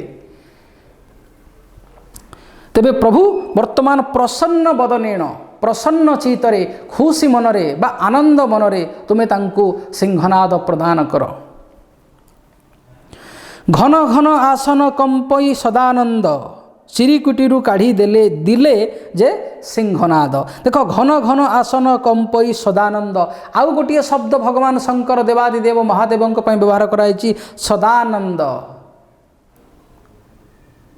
भगवान शिवंकर आउ गोटे ना हेउची आशुतोष, जे अल्परे संतुष्ट हुअंती। आउ अल्परे संतुष्ट हेउथिबा लोक ही, व्यक्ति ही सब बेले आनंदरे रुहंती। भगवान विष्णुंकर गोटे नाम हेउची सच्चिदानंद एवं भगवान शिवं को एठारे सदानंद नाम रे संबोधन करा जाइछि। चिरिकुटीरू बा निजर मुनि, चिरिकुटीर शब्द होउछि एठारे निजर मुनि। तबे घन घन आसन कंपई सदानंद, ध्यानरत अछंती भीम भगवान शिवं प्रति। आउ तांकर ध्यान एते प्रखर थिला, सेथिरे एते संलग्नता थिला जे भगवान शिवंकर आसन थरिबाकू लागिला एवं माँ पार्वती सहित परामर्श करी निजर पूर्वर जो उपकार से पांडवों द्वारा पाई से उपकार फल प्रदान स्वरूप से निजर चिरिकुटीरू बा निजर मुणीरू बा निज मुणारू निजर सिंहनाद को बाहर करिसंती। ईश्वरे बोइले तू बहन होई जीवु, बहन अर्थ मध्य जल्दी बा शीघ्र। ईश्वरे बोइले तू बहन होई जीवु, तिनि घांती मात्रक शबद भीमसेन को सहिबु। ईश्वर कहउछंती हे सिंहनाद वाद्य, तुम्हें खूब शीघ्र मोर भक्त मोर आवश्यकता करुछि, मोर आशीर्वादर आवश्यकता करुछि। तेणु मोर भक्त प्रति मोर आशीर्वाद स्वरूप तू बहन होई जीवु। तू शीघ्र जाई मोर भक्त हाथ रे धरा देबु, मोर भक्त निकट रे पहुँचबु एवं तिनि घांती मात्रक शब्द भीमसेन को सहिबु। सिंहनाद अन्य वाद्य भली कौन सामान्य वाद्य नुहे, जो वाद्य को नहीं क्रीड़ा करी हेबो, जो वाद्य को नहीं कौतुक करी हेबो, रहस्य करी हेबो। से कहउछंती परामर्श देउछंती तू तुरंत त्वरित जाई मोर भक्त निकट रे पहुँचबु। ता सहित भीमसेन को केवल तिनि घांती अर्थात तिनि थर वाद्य भीमसेन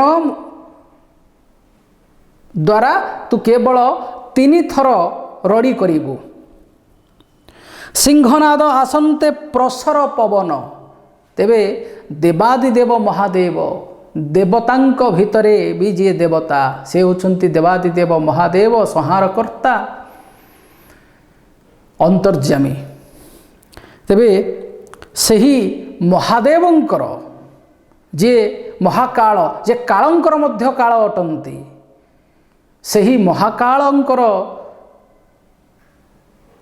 अस्त्र हिसाब रे, से महादेवंकर एक उपकरण हिसाब रे जेतबेले सिंहनाद निजर यात्रा आरंभ करिसंती कैलाश पर्वतरू व्यास सरोवर निकट को आसीबा पई। कारण व्यास सरोवर निकटरे पांडव माने उत्कंठित अछंती वासुदेवंक सहित। कि भली भाव रे व्यास सरोवर भितरू महामानी दुर्योधन को टाणी अणा जाई पारिबो एवं ताकु कर्मर समुचित दंड दिया जाई पारिबो।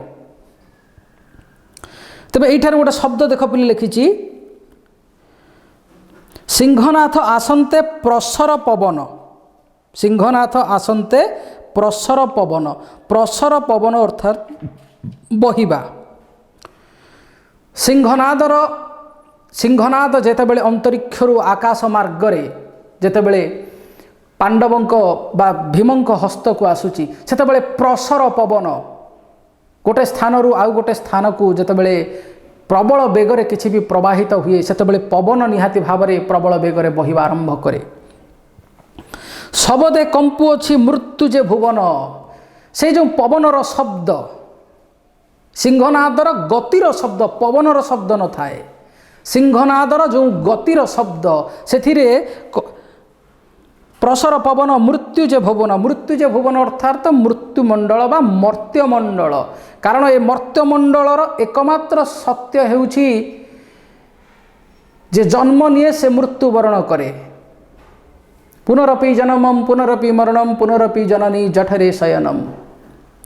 ତେଣୁ ମର୍ତ୍ତ୍ୟମଣ୍ଡଳକୁ ମୃତ୍ୟୁମଣ୍ଡଳ ବା ମୃତ୍ୟୁ ଯେ ଭୁବନ ଏଇଭଳି ଭାବରେ ବର୍ଣ୍ଣନା କରାଯାଇଛି। କାଳାନଳ ଜାଣି ବିକାଶୀ ସିଂହନାଦ ଜ୍ୟୋତି। କାଳାନଳ, କାଳ ଅର୍ଥାତ୍ ମହାକାଳ ବା ମୃତ୍ୟୁ। ଏତେ ପ୍ରଖର, ଏତେ ଭୟଙ୍କର କାଳାନଳ, ସେଥିରୁ ଏତେ ଅଗ୍ନି ନିର୍ବାପିତ ହେଉଛି, ସେଥିରୁ ଏତେ ଅଗ୍ନି ଉଦ୍ଭାସିତ ହେଉଛି, ଯାହାକି ସିଂହନାଦର ଜ୍ୟୋତି, ସେ ଯେଉଁ ଅଲୌକିକ ବାଦ୍ୟ, ତାର ଜ୍ୟୋତିରୁ ଯେଭଳି ଭାବରେ କାଳା ନଳ ବାହାରୁଛି, କେବଳ ଜ୍ୟୋତି ବାହାରୁନି, କାଳା ନଳ ଅର୍ଥାତ୍ ଅତ୍ୟନ୍ତ ଭୟଙ୍କର ଉତ୍ତାପ ସେଥିରୁ ନିର୍ଗମନ ହେଉଅଛି। ଆଦିତ୍ୟ ହୁଁ ସତେ ଗୁଣ ତେଜ ବିକାଶନ୍ତି। ଆଦିତ୍ୟ ଅର୍ଥାତ୍ ସୂର୍ଯ୍ୟ, ସୂର୍ଯ୍ୟଙ୍କର ତେଜରେ ସମସ୍ତେ ପ୍ରକାଶିତ, ସମସ୍ତେ ଆଲୋକିତ। ସମଗ୍ର ମର୍ତ୍ତ୍ୟମଣ୍ଡଳ, ସମଗ୍ର ସୌରମଣ୍ଡଳ ଗ୍ରହାଦି। ତେବେ ଆଦିତ୍ୟ ହୁଁ ସତେ ଗୁଣ ତେଜ ବିକାଶନ୍ତି। ଏତେ ତେଜ ରହିଛି, ପ୍ରଖର ଶବ୍ଦ, ପବନ ବି ଥରହର ଏବଂ କାଳାନଳ, ଭୟଙ୍କର ଅଗ୍ନି, ଭୟଙ୍କର ଉତ୍ତାପ, ଏତେ ତେଜ ରହିଛି ସେହି ସିଂହନାଦରେ। ଆଦିତ୍ୟ ହୁଁ ସତେ ଗୁଣ, ସ୍ୱୟଂ ସୂର୍ଯ୍ୟଙ୍କ ଠାରୁ 100 ଗୁଣା ଉତ୍ତାପ, 100 ଗୁଣା ଜ୍ୟୋତିରେ ସେ ପ୍ରଦୀପ୍ତମାନ। ଅନ୍ତରିକ୍ଷେ ଆସି ପ୍ରବେଶ ହୋଇଲା ବ୍ୟାସ ସରୋବର ତୀରେ। ଅନ୍ତରିକ୍ଷେ ଆସି, ଅନ୍ତରିକ୍ଷ ବା ଆକାଶ ମାର୍ଗରେ ଆସି ପ୍ରବେଶ ହୋଇଲା ବ୍ୟାସ ସରୋବର ତୀରେ। ବ୍ୟାସ ସରୋବର କୂଳରେ ଆସି ପ୍ରବେଶ ହୋଇଲା ସିଂହନାଦ ବାଦ୍ୟ। ପାଣ୍ଡବ ସୁନ୍ଦର ଭୀମ ଧଇଲା ତାହା କରେ। ଅନ୍ତରିକ୍ଷେ ଆସି ପ୍ରବେଶ ହୋଇଲା ବ୍ୟାସ ସରୋବର ତୀରେ। ପାଣ୍ଡବ ସୁନ୍ଦର ଭୀମ ଧଇଲା ତାହା କରେ। ସାଦରେ ଗ୍ରହଣ କଲେ ସେହି ସିଂହନାଦ ବାଦ୍ୟକୁ। ଆଉ ଏ ସିଂହନାଦ ବାଦ୍ୟ କେବଳ ଏକ ବାଦ୍ୟ ନଥିଲା, ନିଜ ଆତ୍ମ ଅସ୍ମିତା, ନିଜ ଆତ୍ମ ବଡ଼ିମାକୁ ବଞ୍ଚାଇ ରଖିବାର ଶେଷ ମାଧ୍ୟମ ଥିଲା ସିଂହନାଦ। କାରଣ ଦୁର୍ଯ୍ୟୋଧନକୁ ହତ୍ୟା କରିବା ପାଇଁ, ଦୁର୍ଯ୍ୟୋଧନକୁ ହତ୍ୟା ନ କହି ମୃତ୍ୟୁ ଦଣ୍ଡ ଦେବା, କାରଣ ଅପରାଧୀ ଦଣ୍ଡ ପାଏ। ଦୁର୍ଯ୍ୟୋଧନକୁ ମୃତ୍ୟୁ ଦଣ୍ଡ ଦେବା ପାଇଁ ଏକମାତ୍ର ମାଧ୍ୟମ ସେହି ସମୟରେ ରହିଥିଲା ସିଂହନାଦ।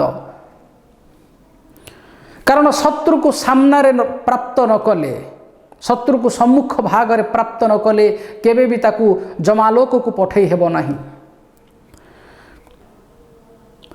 ଅନ୍ତରିକ୍ଷେ ଆସି ପ୍ରବେଶ ହୋଇଲା ବ୍ୟାସ ସରୋବର ତୀରେ। ପାଣ୍ଡବ ସୁନ୍ଦର ଭୀମ ଧଇଲା ତାହା କରେ। ଯେଉଁ ସିଂହନାଦକୁ ପାଇବା ପାଇଁ ପାଣ୍ଡବ ସୁନ୍ଦର ଅର୍ଥାତ୍ ଏଠାରେ ପୁନଶ୍ଚ ଭୀମଙ୍କୁ କୁହାଯାଇଛି। ଭୀମ ଏତେ ବ୍ୟାକୁଳ ଥିଲେ, ନିଜର ଅଭୀଷ୍ଟକୁ ପୂରା କରିବା ପାଇଁ ସେ ଜର୍ଜରିତ ଥିଲେ, ସେ ଉତ୍କଣ୍ଠିତ ଥିଲେ। ତାହାକୁ ଆଦରେ ସାଦରେ କୋଳେଇ ନେଲେ ବା ହାତରେ ଧରିଲେ। ଆରେ ଆରେ ନିଶତ କିମ୍ପା ହଉ ମାନ ଗୋବିନ୍ଦ, करे धरी पांडव ताहा चुंबिला सिंहनाद। आरे आरे निशत किंपा हौ मान गोविंद। रे दुर्योधन, आज तू निशत, आज तू कहीं बलहीन हो जाऊछु। तोर बल, तोर गारिमा, तोर अभिमान को नहीं तू आज पर्यंत बंची आसीछु। सदा निजर शक्ति प्रदर्शन मिछ आत्म बड़ीमा देखई आसीछु। तेबे आज कहीं तू निशत, आज कहीं जाइकी तू आत्मगोपन रत अछु। थरे तो हे दुर्योधन बाहरी आस तुमे व्यास सरोवर। करे धरी पांडव ताहा चुंबिला सिंहनाथ कर शब्द हात हातरे धरी ताहा चुंबिबा आरंभ कला बा ताहा ओठरे लगाई फुंकिबा आरंभ कला बा से वाद्य वादन करने को लगिला। आक्रेषीण सिंहनाद भीमसेन गाढ़े कले वाद्य महिमंडल कंपिला प्रथम शब्द पिले एठारे आक्रेषीण आक्रेषीण अर्थ अर्थात है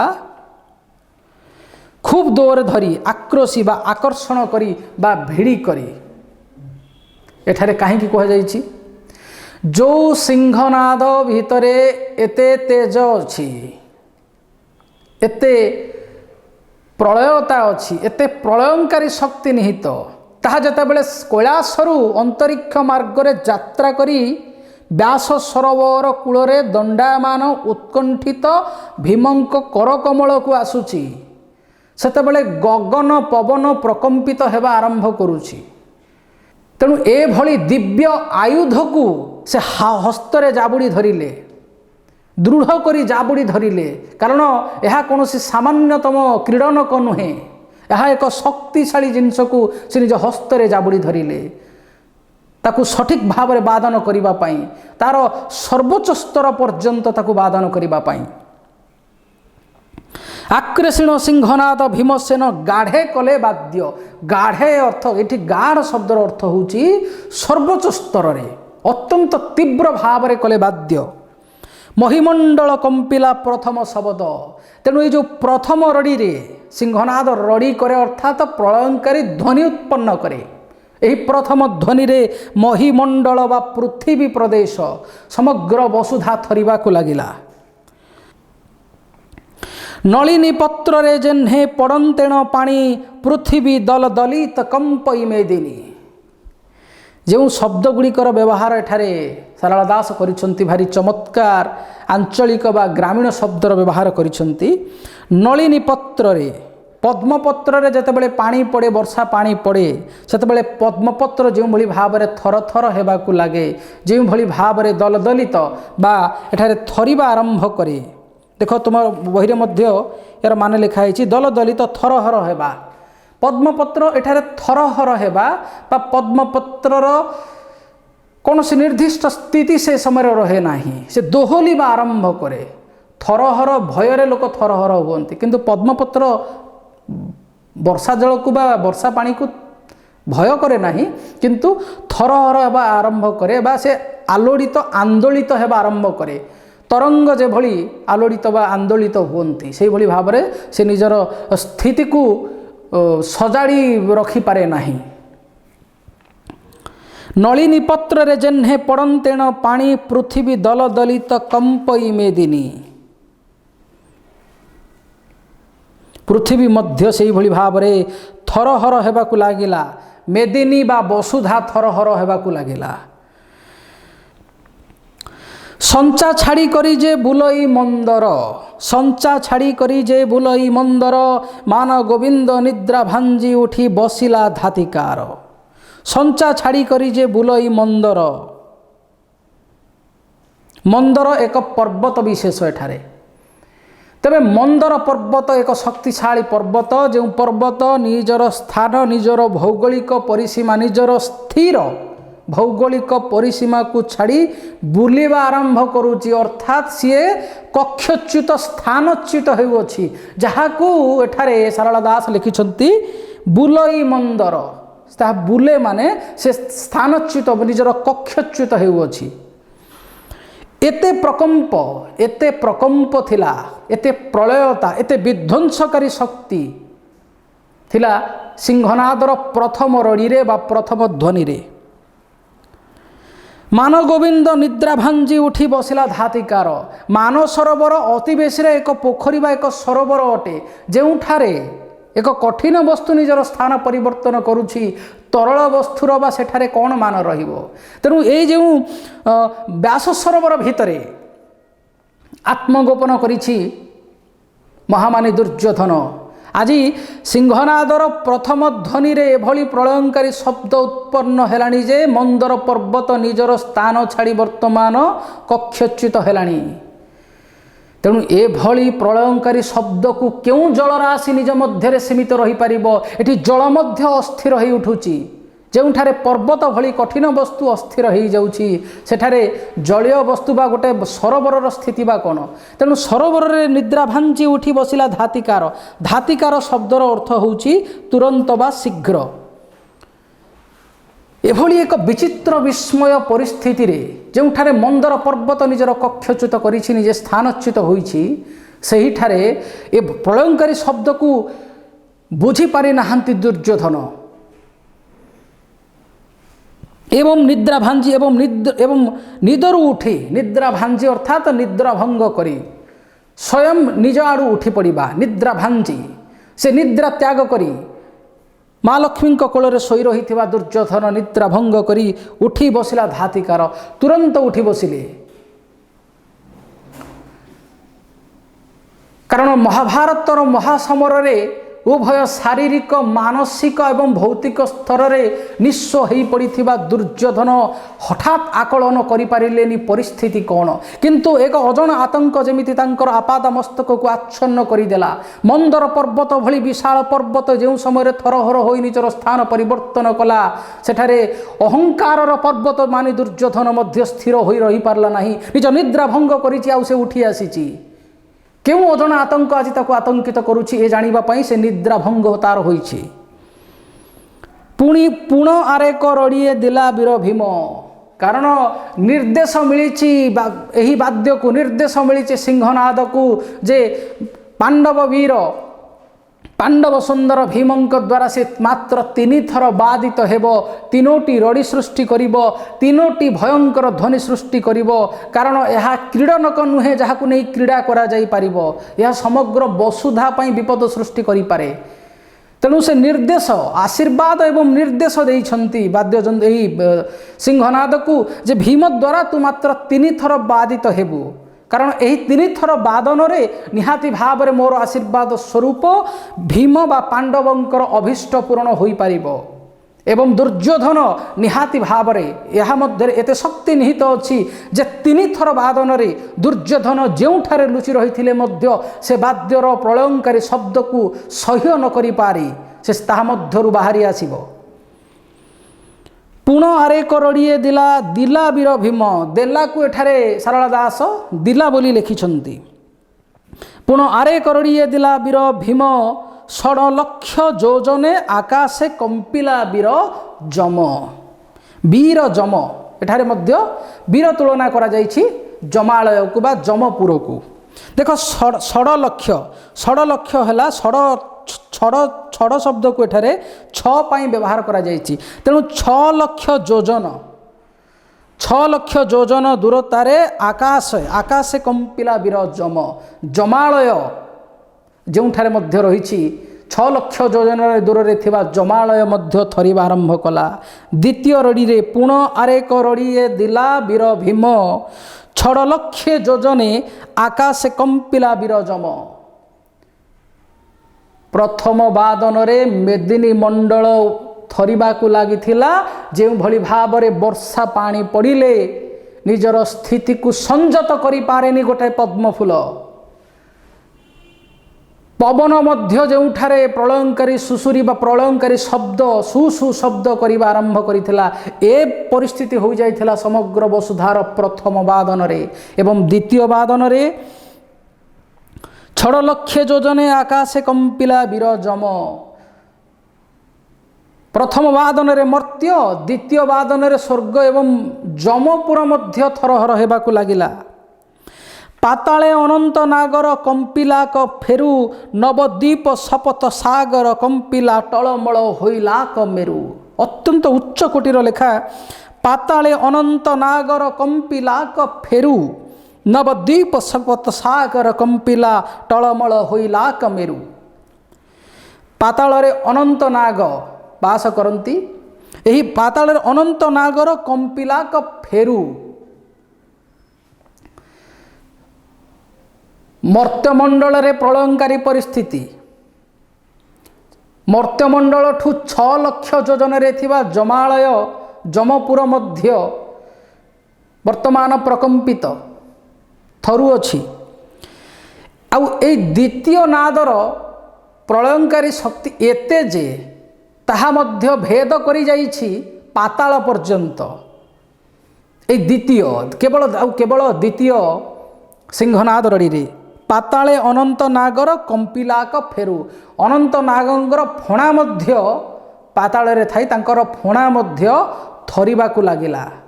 जो फणारे से समग्र पृथ्वीर भार को बहन करुछंती, समग्र पृथ्वीर भार को से बहन करुछंती। जेतेबेले पृथ्वी थरुछि, जेतेबेले समग्र मेदिनी अवनिमंडल महिमंडल जेतेबेले थरुछि, सेतेबेले अनंत नाग जो निजर फणा साहाय्य बा फणा माध्यम समग्र वसुधार भार को बहन करुछंती, तांकर फणा मध्य थरिबाकू लागिला। नवद्वीप स्कंद पुराण अनुसार नवद्वीप आ सपत सागर कंपिला टलमल होइला मेरु। एठारे पिले कहीदेवा चाहिए ये जो नवद्वीपर कथा कहुई, ये जो नवद्वीपर कथा कहुई सेगुड़िक है इंद्रद्वीप, नागद्वीप, सोमद्वीप, सौम्यद्वीप, गंधर्वद्वीप, वरुणद्वीप, कशेरुमान द्वीप, गभस्तिमान द्वीप, ताम्रपर्ण द्वीप, कुमारिका द्वीप, ये सब हूँ स्कंद पुराण अनुसार जो समय जो प्रसंग जो परिस्थिति रे आकु रचना करा जाइछि सही समय अनुसार एठारे ये जो नवद्वीप है यही द्वीप गुड़िकर नाम जहाँ तुम बही रे प्रदत्त अच्छी। यही नवद्वीप आ सपत सागर, सपत शब्दर अर्थात एठारे पद्य 7 को बुझाए। 7 सागर 9 द्वीप, 7 सागर 9 द्वीप। सपत सागर दधि दुग्ध घृत लवण इक्षु सुरा जल। तेबे यही सपत सागर आउ नवद्वीप मध्य सागर कंपिला टलमल होइलाक मेरु। मेरु मध्य एठारे कौन ना पर्वत विशेष। प्रथम सिंहनादरे टलमल कक्षच्युत स्थानच्युत होइथिला मंदर पर्वत, वर्तमान मेरु पर्वत। पाताले अनंत नागर कंपिलाक मेरु। जो अनंत नाग एते बड़ विशाल मेदिनीर भार को निजर फणारे टेकी धरिछंती, आज तांकर फणा मध्य थरहर हवाकू लागिछि द्वितीय सिंहनाद रड़ी। नवद्वीप छोटिया कथा नुहे, 9टा द्वीप आउ सपत सागर, सागरर विशालता सर्वविदित। से सपत सागर नवद्वीप कंपमान हेउछंती आउ टलमल होइलाक मेरु। मेरु पर्वत वर्तमान मध्य टलमल हेबा आरंभ कलाणी। आदित्य भूमंडल ध्रुवमंडल अमर मंडल आकाशे छुईला उछुलिला सिंधु जल। आदित्य भूमंडल अर्थात सूर्यमंडल, जो सूर्य चारिपटे नवग्रह परिक्रमारत अछंती, से आदित्य मंडल, भूमंडल, ध्रुवमंडल, ध्रुव तारा परिधि अंचल, ध्रुव तारा जोठारे ईश्वर आशीर्वाद प्रतिष्ठित। तेबे आदित्य मंडल, भूमिमंडल, ध्रुव तारा परिधि अंचल एवं अमर मंडल। देवता होउछंती अमर, ये होउची मर्त्य मंडल। अमर मंडल अर्थात स्वर्गांचल बा स्वर्ग अंचल, जो स्थान रे स्वर्ग निजर प्रतिष्ठा लाभ करिछि, जो स्थान रे स्वर्ग विद्यमान प्रतिष्ठित, से अंचल मध्य थरिबाकू लागिला एवं आकाशे लागिला उछुड़िला सिंधु जल।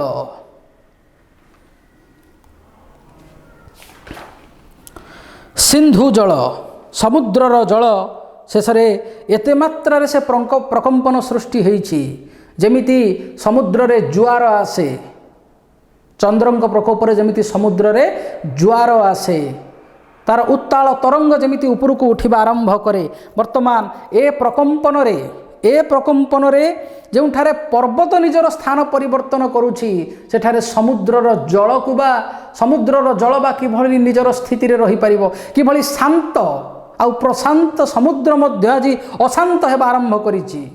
प्रशांत सागर पिले यही शब्दर व्यवहार कले एठारे आउ टिके माधुर्य बढ़िबो। प्रशांत सागर सर्वदा शांत थिबा सागर मध्य आज अशांत हेबा आरंभ करिछि एवं आकाश लागिला उछुलिला सिंधु जल।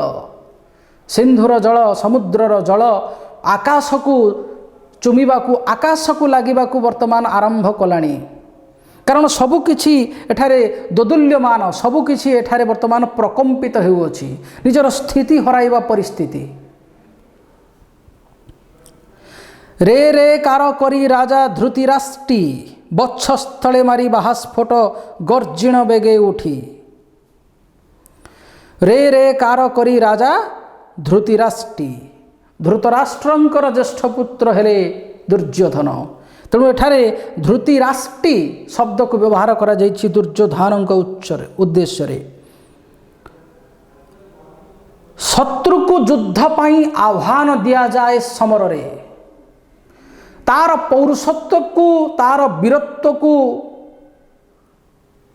ଆହ୍ୱାନ କରାଯାଏ, ଯାହାଫଳରେ ଶତ୍ରୁ ମଧ୍ୟରେ ଯୁଦ୍ଧ ପାଇଁ ଇଚ୍ଛା ଜାଗ୍ରତ ହେବ। ତେଣୁ ଏଠାରେ ଭୀମ ମଧ୍ୟ କହୁଛନ୍ତି ରେ ରେ କାର କରି ରାଜା ଧୃତିରାଷ୍ଟ୍ରୀ, ରେ ମହାମାନି ଦୁର୍ଯ୍ୟୋଧନ କେଉଁଠାରେ ତୁ କରିଛୁ ଆତ୍ମଗୋପନ। ଗର୍ଜିଣ ରେ ରେ କାର କରି ରାଜା ଧୃତିରାଷ୍ଟ୍ରୀ, ବକ୍ଷସ୍ଥଳେ ମାରି ବାହାସ୍ଫୋଟ ଗର୍ଜିଣ ବେଗେ ଉଠି। ତେବେ ନିଜ ଶତ୍ରୁର ଏହି ଧମକରେ, ଏହି ଆହ୍ୱାନରେ ବକ୍ଷସ୍ଥଳେ, ବକ୍ଷ ଅର୍ଥାତ୍ ଛାତି ବା ହୃଦୟ, ନିଜର ହୃଦୟ ପ୍ରଦେଶରେ ମାରି, ନିଜର ହୃଦୟ ପ୍ରଦେଶରେ ହାତ ମାରି ବକ୍ଷସ୍ଥଳେ ମାରି ବାହାସ୍ଫୋଟ, ଏ ଯେଉଁ ବାହାସ୍ଫୋଟ କରିବା ନିଜ ବକ୍ଷସ୍ଥଳେ ବା ବକ୍ଷସ୍ଥଳେ ହାତକୁ ପିଟି ଯେଉଁ ବାହାସ୍ଫୋଟ କରନ୍ତି, ଗର୍ଜିଣ ବେଗେ ଉଠି। ତେବେ ଏଇ ଟିକିଏ ଆଗରୁ ଯେଉଁ ଦୁର୍ଯ୍ୟୋଧନର ନିଦ୍ରା ଭଙ୍ଗ ହୋଇଯାଇଥିଲା, ସେ ଆଉ ଟିକେ ସଶକ୍ତ ହୋଇଗଲା, ଆଉ ଟିକେ ଉଠି ପଡ଼ିଲା, ଆଉ ଟିକେ ଚମକି ପଡ଼ିଲା। ଗର୍ଜିଣ ବେଗେ ଏବଂ ଗର୍ଜନ କରିବା ଆରମ୍ଭ କଲା, ଗର୍ଜିଣ ବେଗେ ଉଠି। ମହାଗହନ ନିଶ୍ୱାସ ବୁଲାଇ ବେନି ଡୋଳା। ମହାଗହନ ହେଲେ ଏଇଠାରେ ମହାଗହନ ଶବ୍ଦର ଅର୍ଥ ଅଛି ଅତି ଗମ୍ଭୀର, ଅତି ଗମ୍ଭୀର ଭାବରେ ନିଶ୍ୱାସ ବୁଲାଇ ବେନି ଡୋଳା, ଅତି ଗଭୀର ଭାବରେ ସେ ନିଶ୍ୱାସ ତ୍ୟାଗ କରିଛି। କାରଣ ସମ୍ଭବତଃ ଭୟ, ଜୀବନରେ ଭୟର ଅନ୍ତିମ ସ୍ତରକୁ ପ୍ରାପ୍ତ ହୋଇଯାଇଛି ଦୁର୍ଯ୍ୟୋଧନ। ଏବଂ ମହାଗହନ ନିଶ୍ୱାସ ବୁଲାଇ, ଏବଂ ସେ ମହାଗହନ ନିଶ୍ୱାସ, ନିର୍ଗତ ଶ୍ୱାସକୁ କୁହାଯାଏ ନିଶ୍ୱାସ, ଏବଂ ସେ ନିଶ୍ୱାସ ତ୍ୟାଗ କରିଛି। ଭୟରେ ସେ ଆଜି ଆଚ୍ଛାଦିତ ହୋଇଯାଇଛି ତାର ଆପାଦ ମସ୍ତକ। କାରଣ ଯେଉଁ ସ୍ଥାନକୁ ସେ ସୁରକ୍ଷିତ ମନେକରି ନିଦ୍ରାରତ ଥିଲା, ସେ ସ୍ଥାନରେ ବର୍ତ୍ତମାନ ଶତ୍ରୁ ଆସି ପହଞ୍ଚି ଯାଇଛି, ଆଉ ଶତ୍ରୁ ତାକୁ ଆହ୍ୱାନ କରୁଛି ଯୁଦ୍ଧ ପାଇଁ। ନିଜର ଅବଶେଷ ଶକ୍ତିକୁ ସାଉଁଟିବାରେ ସେ ଲାଗିଛି ଏବଂ ଏକ ନିଶ୍ୱାସ ତ୍ୟାଗ କରିଛି। ନିଶ୍ୱାସ, ମହାଗହନ ନିଶ୍ୱାସ ବୁଲାଇ ବେନି ଡୋଳା, ବୁଲାଇ ବେନି ଡୋଳା, ଏବଂ ସେ ଶବ୍ଦର ସ୍ରୋତକୁ, ସେ ରଡ଼ିର ସ୍ରୋତକୁ ଆକଳନ କରିବାକୁ ଯାଇ ସେ ନିଜର ବେନି ଡୋଳା, ଆଖି ବୁଲେଇ ଦେଖିଛି। ଥରେ ନିଶ୍ୱାସ ତ୍ୟାଗ କରି ଆଖି ବୁଲେଇ ଦେଖିଛି ଯେ କେଉଁଠାରେ ସେ ଶବ୍ଦ ସୃଷ୍ଟି ହେଉଅଛି। ବେନି ଭୋଜେ ଆକ୍ରୋଶୀ ଧଇଲେ କମଳା। କମଳା ଶବ୍ଦର ଅର୍ଥାତ୍ ଏଠାରେ ମହାଲକ୍ଷ୍ମୀ ବା ଯାହାକୁ ପରବର୍ତ୍ତୀ ମୁହୂର୍ତ୍ତରେ ସେ ମହାଲକ୍ଷ୍ମୀ ବୋଲି ଲେଖିଛନ୍ତି।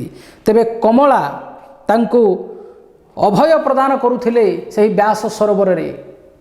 କାରଣ ବ୍ୟାସ ସରୋବରରୁ ବାହାରି ଆସିଲେ ସେ ମୃତ୍ୟୁ ମୁଖରେ, ମୃତ୍ୟୁ ଦଣ୍ଡରେ ଦଣ୍ଡିତ ହେବା ଅତ୍ୟନ୍ତ ସୁନିଶ୍ଚିତ ଥିଲା। ବେନି ଭୋଜେ ଆକ୍ରୋଶୀ ଧଇଲେ କମଳା। ତେବେ ଶତ୍ରୁର ଆହ୍ୱାନରେ ଆଗକୁ ବଢ଼ୁଥିବା ଦୁର୍ଯ୍ୟୋଧନର ପାଦକୁ ଅଟକେଇବାକୁ ଯାଇ ବା ଦୁର୍ଯ୍ୟୋଧନକୁ ଅଟକେଇବାକୁ ଯାଇ ତାକୁ ବେନି ହାତରେ, ବେନି ଭୁଜରେ ଦୁଇ ହାତରେ ଜାବୁଡ଼ି ଧରିଲେ। ଏଠାରେ ମା ପୁତ୍ରକୁ ଆକଟ କରୁଛି, ବାରଣ କରୁଛି ଏକ ଆସନ୍ତା, ଏକ ଭବିଷ୍ୟରେ ହେବାକୁ ଯାଉଥିବା ବିପଦରୁ ରକ୍ଷା କରିବା ପାଇଁ, ଆଗତ ବିପଦରୁ ନିଜ ଶିଶୁକୁ, ନିଜ ସନ୍ତାନକୁ ରକ୍ଷା କରିବାକୁ ଯାଇ ଏଠାରେ ଜନନୀ ତାକୁ ବାରଣ କରୁଛନ୍ତି ଏବଂ ତାକୁ ତାର ହାତ ଦ୍ୱାରା ନିଜର କୋଳରେ ଜାବୁଡ଼ି ଧରୁଛନ୍ତି। ଆରେ ଆରେ ଦ୍ରିଜୋଧନ, ଏଠାରେ ଲେଖାଯାଇଛି ଆରେ ଆରେ ଦ୍ରିଜୋଧନ ଅପାର ପ୍ରତ୍ୟଜ୍ଞା ଯେ କଲୁ ବାବୁ। ଆରେ ଆରେ ଦ୍ରିଜୋଧନ, ଦ୍ରିଜୋଧନକୁ ମଧ୍ୟ ଏଠାରେ ଦୁର୍ଯ୍ୟୋଧନ ପାଇଁ ପ୍ରୟୋଗ କରାଯାଇଛି। ଅପାର ପ୍ରତ୍ୟଜ୍ଞା, ପ୍ରତ୍ୟଜ୍ଞା ଅର୍ଥାତ୍ ପ୍ରତିଜ୍ଞା, ପ୍ରତ୍ୟଜ୍ଞା ଶବ୍ଦକୁ ପ୍ରତିଜ୍ଞା ପାଇଁ ବ୍ୟବହାର କରାଯାଇଛି ଯେ ତୁ ମୋ ନିକଟରେ ପ୍ରତିଜ୍ଞା କରିଥିଲୁ, ଅପାର ପ୍ରତ୍ୟଜ୍ଞା ଯେ କଲୁ ବାବୁ, ବୋଇଲେ ଯେ ଭୀମର 7 ରଡ଼ି ସହିବୁ। ତେବେ ଏହି କଥାକୁ ଆମେ ସାହିତ୍ୟିକ ଭାଷାରେ କିଭଳି ଲେଖିବା? ଯେ ମହାଲକ୍ଷ୍ମୀ ପ୍ରଶ୍ନ କରୁଛନ୍ତି ଦୁର୍ଯ୍ୟୋଧନକୁ ଯେ ତୁମ୍ଭେ ମୋତେ ପ୍ରତିଜ୍ଞା କରିଥିଲ, ମୋ ନିକଟରେ ପ୍ରତିଜ୍ଞାରତ ତୁମେ ପ୍ରତିଜ୍ଞା କରିଥିଲ ଯେ ଭୀମଙ୍କର 7 ରଡ଼ିର କୌଣସି ଉତ୍ତର ନ ଦେବା ପାଇଁ ଏବଂ 7 ରଡ଼ି ନିଜର ପୌରୁଷ ବା ନିଜର ଯୁଦ୍ଧ ପ୍ରବୃତ୍ତି, ଯୁଦ୍ଧ ମନସ୍କତାକୁ ଶାନ୍ତ କରାଇ ତୁମ୍ଭେ ଭୀମର 7 ରଡ଼ି ଦେଲା ପର୍ଯ୍ୟନ୍ତ, ଭୀମ 7 ରଡ଼ି ଦେଲା ପର୍ଯ୍ୟନ୍ତ ତୁମ୍ଭେ କୌଣସି ପ୍ରତିକ୍ରିୟାଶୀଳ ନ ହେବା ପାଇଁ ମୋତେ ପ୍ରତିଜ୍ଞା କରିଥିଲ। ଅପାର ପ୍ରତ୍ୟଜ୍ଞା ଯେ କଲୁ ବାବୁ, ବୋଇଲେ ଯେ ଭୀମର 7 ରଡ଼ି ସହିବୁ। ହେ ପୁତ୍ର ଦୁର୍ଯ୍ୟୋଧନ, ତୁମ୍ଭେ ମୋ ଠାରେ ପ୍ରତିଜ୍ଞା କରିଥିଲ ଯେ ଭୀମର 7 ରଡ଼ିକୁ ସହ୍ୟ କରିବା ପାଇଁ, କୌଣସି ପ୍ରତିକ୍ରିୟା ନ ଦେଖାଇବା ପାଇଁ। ମାନ ଗୋବିନ୍ଦ ରାଜା କମଳା ଭୁଜଦଣ୍ଡ ଦିଲା ପେଲି, ଅଧର ପୁଷ୍ଟ କରି ପଳାଯା ବୋଲି, ଅଧର ପୃଷ୍ଟ କରି ପଳାଯା ବୋଲି ବୋଲି। ଆଜୀବନ ଶାସ୍ତ୍ରର ବଚନ ଶୁଣି ନଥିବା ବ୍ୟକ୍ତି ମାନ ଗୋବିନ୍ଦ ଦୁର୍ଯ୍ୟୋଧନ। ପଦ ପଦରେ ଅସ୍ତ୍ରକୁ ପୌରୁଷ ମଣୁଥିବା ଅହଙ୍କାରର ମେରୁ ପର୍ବତ ହେଉଛି ଦୁର୍ଯ୍ୟୋଧନ।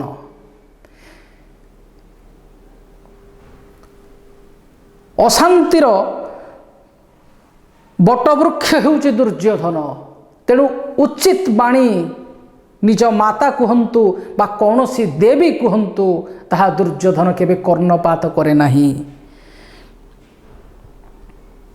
ତେଣୁ ଶତ୍ରୁ ଯେତେବେଳେ ଆଜି ଆସି ଆହ୍ୱାନ କରିଛି, ଏଠାରେ ଭୀମ ହେଉଛି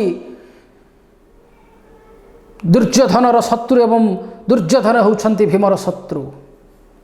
ତେଣୁ ଆଜୀବନ ଯିଏ ଯୁଦ୍ଧମ ଦେହି ଡାକରା ଦେଇଛି, ପରିଶେଷରେ ମହାଭାରତ ଭଳି ଏକ ଅନାବଶ୍ୟକ ଯୁଦ୍ଧର ସେ ପ୍ରମୁଖ କାରଣ ହେଇଛି। ସେଇଭଳି ଦୁର୍ଯ୍ୟୋଧନ ନିଜର ମାନସିକତାକୁ ଆଜି ଅନ୍ତିମ କାଳରେ ବି କିଭଳି ଭାବରେ ପରିବର୍ତ୍ତନ କରିପାରିବ, ଭୀମର ଆହ୍ୱାନରେ ସେ ଆହୁରି ଜର୍ଜରିତ ହୋଇ ଉଠିଛି। ମାନ ଗୋବିନ୍ଦ ରାଜା କମଳା ଭୁଜଦଣ୍ଡ ଦେଲା ପେଲି, ଭୁଜଦଣ୍ଡ, ଦଣ୍ଡ ଅର୍ଥାତ ବାଡ଼ି, ଭୁଜ ଅର୍ଥାତ ହସ୍ତ। ତେଣୁ ତାର ହସ୍ତକୁ ଏଠାରେ ଦଣ୍ଡ ବା ବାଡ଼ି ଭଳି ତୁଳନା କରାଯାଇଅଛି।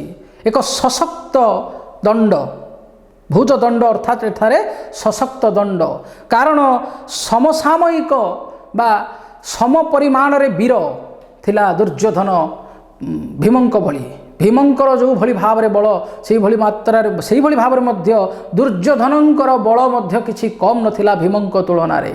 ତେଣୁ ଏଠାରେ ଭୁଜଦଣ୍ଡ, ଏକ ସଶକ୍ତ ଦଣ୍ଡ ବା ବାଡ଼ି ସ୍ୱରୂପ ତୁଳନା କରାଯାଇଛି ତାଙ୍କର ହସ୍ତକୁ। ଦଣ୍ଡ ପରି ଭୁଜ ଯାହାର ଭୁଜଦଣ୍ଡ। ମାନ ଗୋବିନ୍ଦ ରାଜା କମଳା ଭୁଜଦଣ୍ଡ ଦେଲା ପେଲି, ଅଧର ପୁଷ୍ଟ କରି ପଳାଯା ବୋଲି ବୋଲି। ମନୁଷ୍ୟର ଅନ୍ତିମ ସମୟ ଯେତେବେଳେ ଆସେ, ତାର ବୁଦ୍ଧି ପ୍ରଥମେ ଭ୍ରଷ୍ଟ ହୋଇଯାଏ।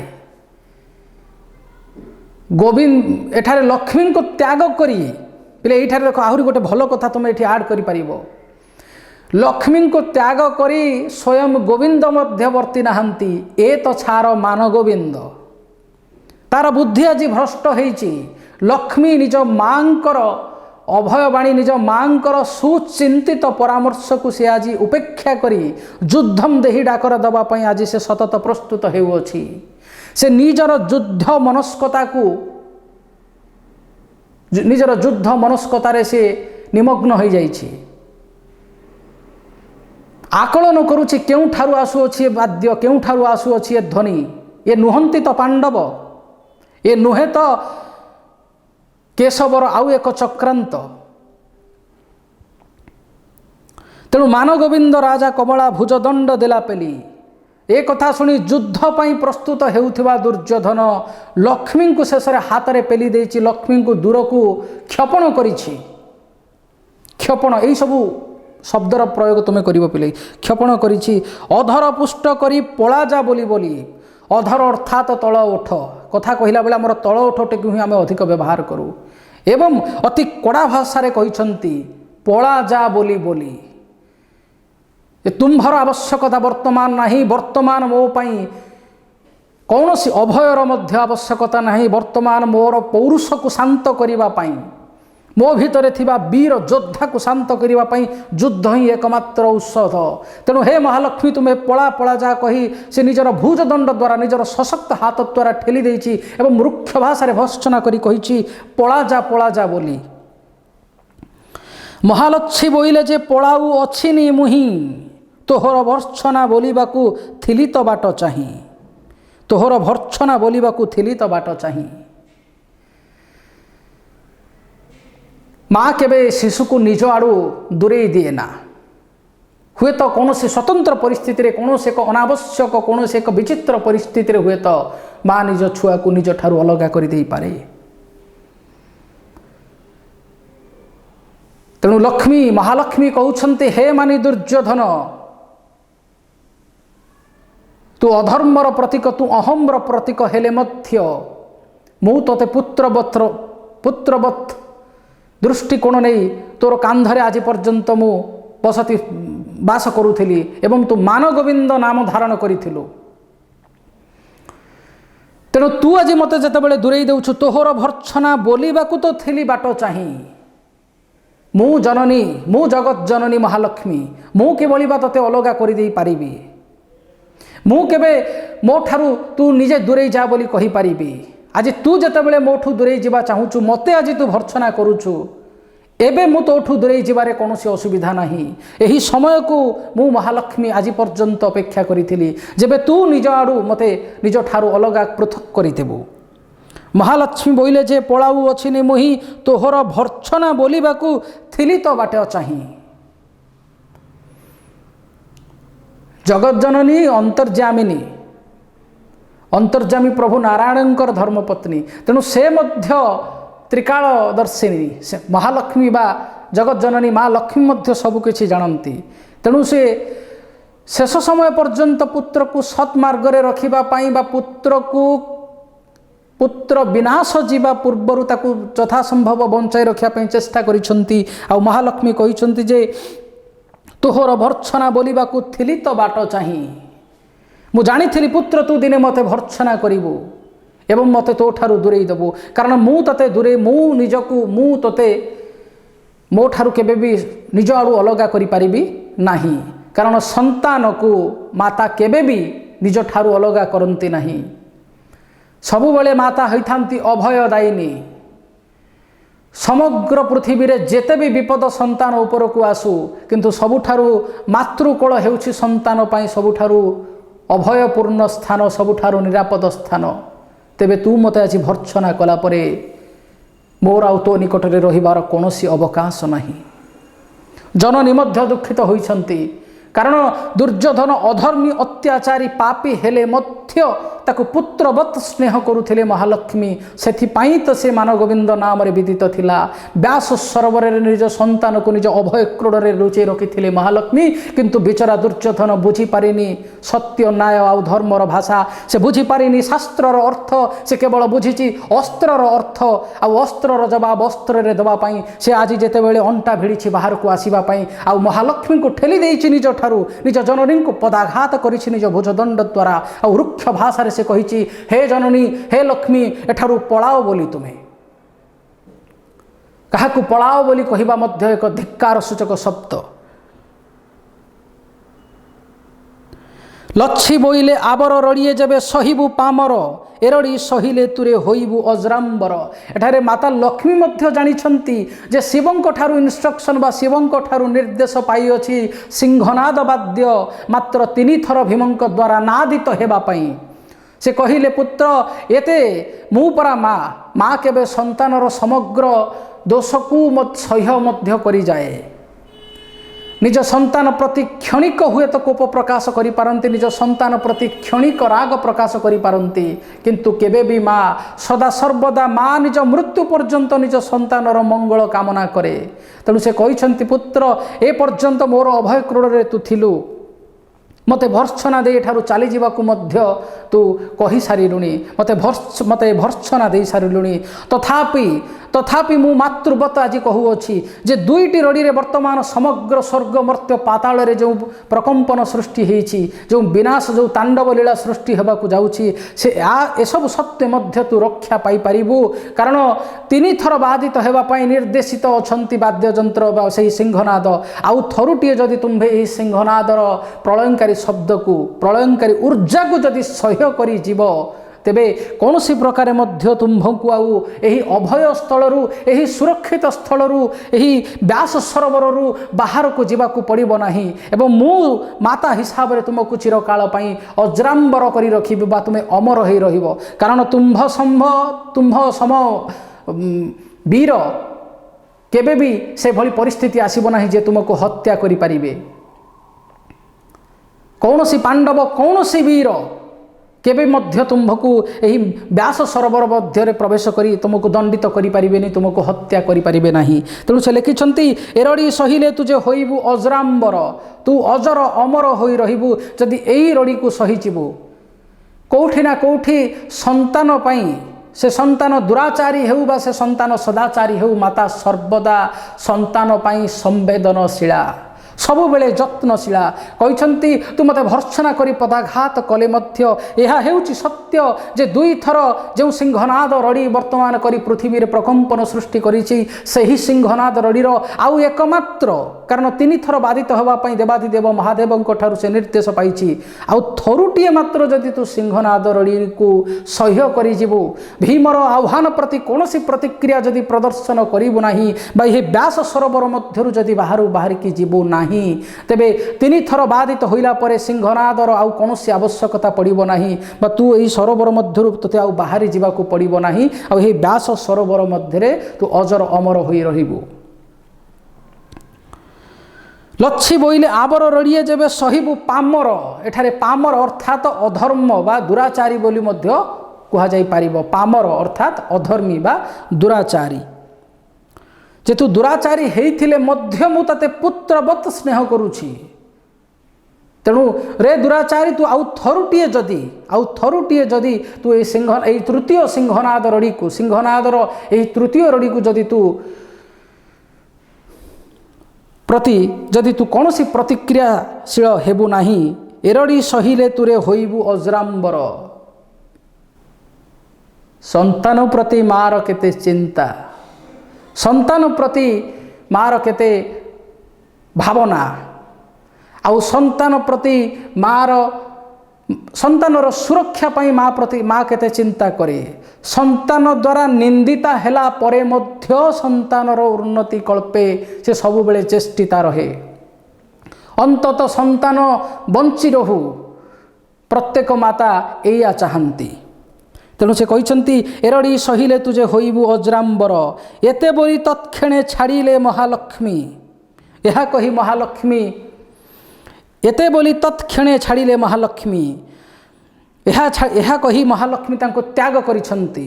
ठीक अछि रे पामर एही तृतीय बर को, एही तृतीय सिंहनाद रड़ी को सहिले तू अजरांबर होई पारिबु। एतिकी कथा कही एते बोली तत्क्षणे छाड़िले महालक्ष्मी, महालक्ष्मी ताको त्याग कले, ताहाठारु दूरे दुर्योधन ठारु दूरे गले। कदली पत्र प्राय कंपई महातमी, संसार त्रिगुणात्मक अटे।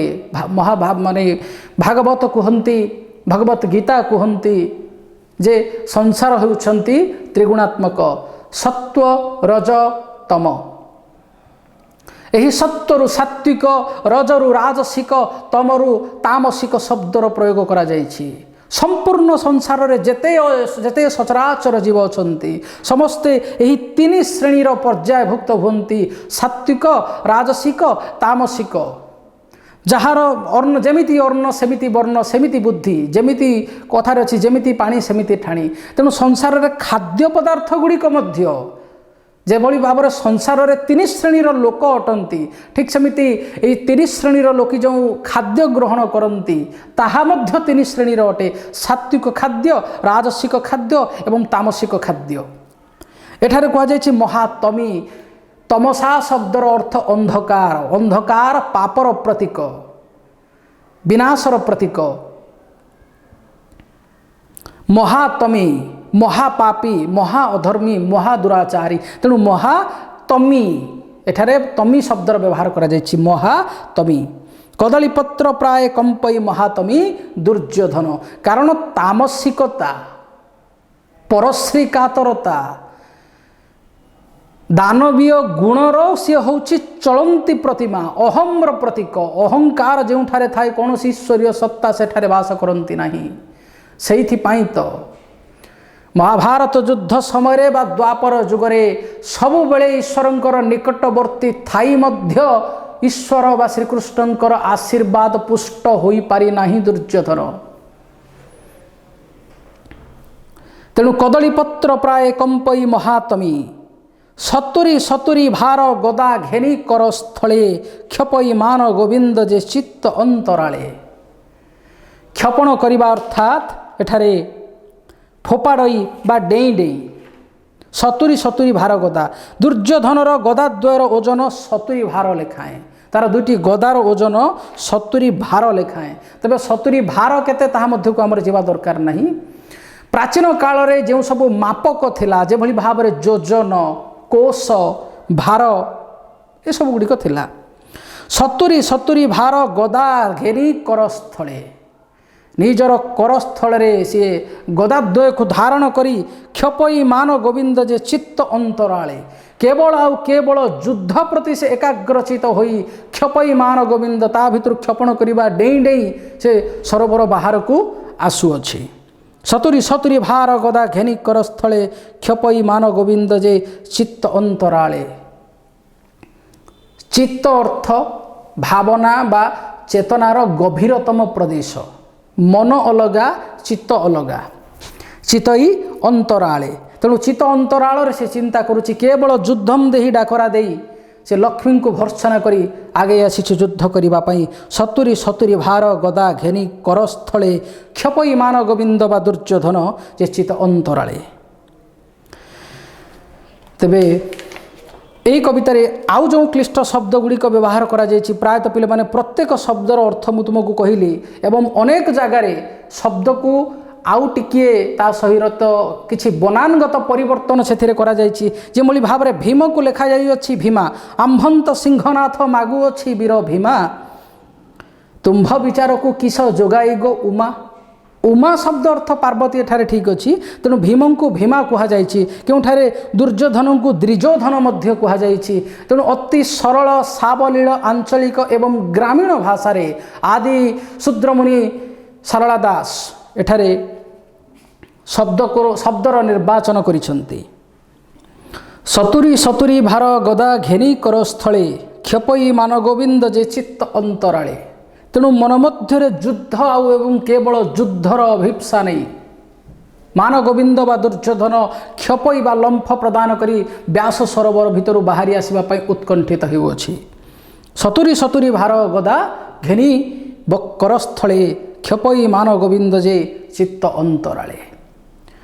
तेबे पिले माने महाभारत एक दीर्घ रचना एक दीर्घ प्रसंग तेणु महाभारतर महिमा वर्णना एठारे करा जाऊ नाही एक निर्दिष्ट प्रसंग कथा एठारे आलोचना करा जाऊ अछि। तेबे तुमे एही पाठरे एही कवितारे भीमंक सिंहनाद रड़ी रे केवल मन रखिबो महाभारतर कौनसी आउ गोटे दिग को जदि तुमे वर्णना करी बसिबो एहा विषयातीत हेबो। तेबे भीमंक सिंहनाद रड़ी रे केवल सहदेवंकर पांडवंक सहदेवंकर जगन्नाथंक सहित बा सहदेवंकर नारायण बा श्रीकृष्णंक सहित जो मंत्रणा बा श्रीकृष्णंक सहित जो से परामर्श श्रीकृष्ण को जो परामर्श देइछंती सही ठारू आरंभ करी क्रोध जर्जरित बा युद्ध पाई व्याकुल होई पड़िथिबा दुर्योधन लक्ष्मी को अपमानना करी लक्ष्मीकर ଲକ୍ଷ୍ମୀଙ୍କର ଅପମାନ କରି ବ୍ୟାସ ସରୋବରରୁ ବାହାରି ଆସିବା ପର୍ଯ୍ୟନ୍ତ କଥା ହିଁ ପର୍ଯ୍ୟାୟଭୁକ୍ତ। ତେବେ କାରଣ ବେଳେବେଳେ କଥା ପ୍ରସଙ୍ଗରେ ଅନେକ କଥା କହି ହୁଏ, ତେବେ ଯେଉଁ ସ୍ୱଳ୍ପ ସମୟ ବା ଯେଉଁ ଯେତିକି ତୁମକୁ ଏହି ବିଷୟ ପାଇଁ ଲାଗିବାକୁ ବା ଚେଷ୍ଟା କରିବାକୁ ପଡ଼ିବ, ସେହି ଭିତରେ କେବଳ ରହୁଛି ସହଦେବଙ୍କର ଶ୍ରୀକୃଷ୍ଣଙ୍କ ସହିତ ପରାମର୍ଶ ଏବଂ ଦୁର୍ଯ୍ୟୋଧନ ପରିଶେଷରେ ତୃତୀୟ ସିଂହନାଦ ରଡ଼ି ପରେ ବ୍ୟାସ ସରୋବରରୁ ବାହାରି ଆସିବା ପର୍ଯ୍ୟନ୍ତର କଥାକୁ ହିଁ ତୁମେ ଏ କବିତାରେ ବ୍ୟାଖ୍ୟା କରିବ। ଦୁର୍ଯ୍ୟୋଧନ ବ୍ୟାସ ସରୋବରରୁ ବାହାରି ଆସିବା ପରେ କିଭଳି ଭାବରେ ଭୀମ ସହିତ ତାଙ୍କର ଯୁଦ୍ଧ ହୋଇଛି, ସେସବୁ ଆମର ଏହି ବିଷୟର ଅନ୍ତର୍ଭୁକ୍ତ ନୁହେଁ। କାରଣ ଏହା ଏକ ଦୀର୍ଘ କାବ୍ୟ, ଏହା ଏକ ମହାଭାରତ ଏକ ଦୀର୍ଘ ରଚନା, କହି ବସିଲେ ସରିବ ନାହିଁ। ବାସ୍ ଏତିକି କଥାକୁ ହିଁ ତୁମେ ବ୍ୟାଖ୍ୟା କରିବ। ଏବଂ ଆଉ ଗୋଟିଏ କଥା, ଆଉ ଗୋଟିଏ ପରାମର୍ଶ ଏଠି ଦେବି ଯେ ପାଠକର ହୃଦୟକୁ ଯେଉଁ ଶବ୍ଦ ଗୁଡ଼ିକ କେଉଁଠି ନା କେଉଁଠି ଛୁଏଁ ବା ଆଲୋଡ଼ିତ କରେ, ପରବର୍ତ୍ତୀ ମୁହୂର୍ତ୍ତରେ ପାଠକ ସେହି ସବୁ ଶବ୍ଦକୁ ବ୍ୟବହାର କରେ। ତେବେ ଏଇ ଯେଉଁ କଥା, ଏଇ ଯେଉଁ ପୌରାଣିକ ବିଷୟବସ୍ତୁ ବା କଥାବସ୍ତୁ, ୟାକୁ ତୁମେମାନେ ଲେଖିବା ପାଇଁ ବା ସର୍ବପ୍ରଥମେ ନିଜେ କହିବା ପାଇଁ ଚେଷ୍ଟା କର। ସବୁବେଳେ ସାହିତ୍ୟକୁ ବା କୌଣସି ଦୀର୍ଘ ଉତ୍ତରମୂଳକ ପ୍ରଶ୍ନର ଉତ୍ତର ସର୍ବପ୍ରଥମେ ଗୋଟେ ସ୍ପିଚ୍ ଦେଲା ଭଳି, ଭାଷଣ ଦେଲା ଭଳି ସର୍ବପ୍ରଥମେ ନିଜେ କହିବା ପାଇଁ ଚିନ୍ତା କର। କାରଣ ଆମେ ଆମ ମାନସ ପଟରେ ଯେଉଁ ସବୁ ବାକ୍ୟ ଗୁଡ଼ାକ ଆସେ, ସେହି ସବୁ ବାକ୍ୟ ଗୁଡ଼ାକୁ ହିଁ ଆମେ କାଗଜ ବକ୍ଷରେ ଉତାରି ଦେଉ। ତେଣୁ ଏ କବିତାକୁ ସମ୍ପୂର୍ଣ୍ଣ ଭାବରେ ଭଲ ଭାବରେ ପଢ଼ି ଏହାର ପୃଷ୍ଠଭୂମିକୁ ବୁଝି ଯେତିକି ଆମର ବିଷୟବସ୍ତୁର ଅନ୍ତର୍ଭୁକ୍ତ ଅଛି ସେତିକି କଥାକୁ ଉପଯୁକ୍ତ ଶବ୍ଦର ଚୟନ କରି, ଉପଯୁକ୍ତ ଶବ୍ଦ ନିର୍ବାଚନ କରି ତାକୁ ଲେଖିବା ପାଇଁ ଆଉ ଅପିତୁ କହିବା ପାଇଁ ଚେଷ୍ଟା କର। ଯାହା ଫଳରେ କି ପ୍ରତିଥର ଯେମିତି ସୁନ୍ଦର ତୃପ୍ତିର ଅବସାଦ ନାହିଁ ଯେତେ ଦେଖୁଥିଲେ ନୂଆ ଦିଶୁଥାଇ, ଠିକ୍ ସେମିତି ପ୍ରତିଥର ଯେବେ ବି ତୁମେ ଏସବୁ ପ୍ରଶ୍ନର ଉତ୍ତର ଦେବ, ନିହାତି ଭାବରେ କିଛି ନୂତନତ୍ୱ ସେଥିରେ ପରିଲକ୍ଷିତ ହେବ। ତେଣୁ ମୋର ଉଦ୍ଦେଶ୍ୟ କେବଳ ଏହା ରହୁଛି ଯେ ତୁମ ଭିତରେ କିଭଳି ଭାବରେ ସେଣ୍ଟେନ୍ସ ଫର୍ମେସନ୍ ବା ଉଚ୍ଚ କୋଟିର ସାହିତ୍ୟିକ ବାକ୍ୟ ତୁମେମାନେ ରଚନା କରିପାରିବ, ଆଉ ଲେଖାଟା କେମିତି ତୁମର ଲେଖାଟା ଉଚ୍ଚ କୋଟିର ହୋଇପାରିବ। ବାସ୍, ତେବେ ଏଇଠାରେ ଆମେ ଭୀମଙ୍କ ସିଂହନାଦ ରଡ଼ି ପାଠଟିକୁ ଶେଷ କରୁଛେ।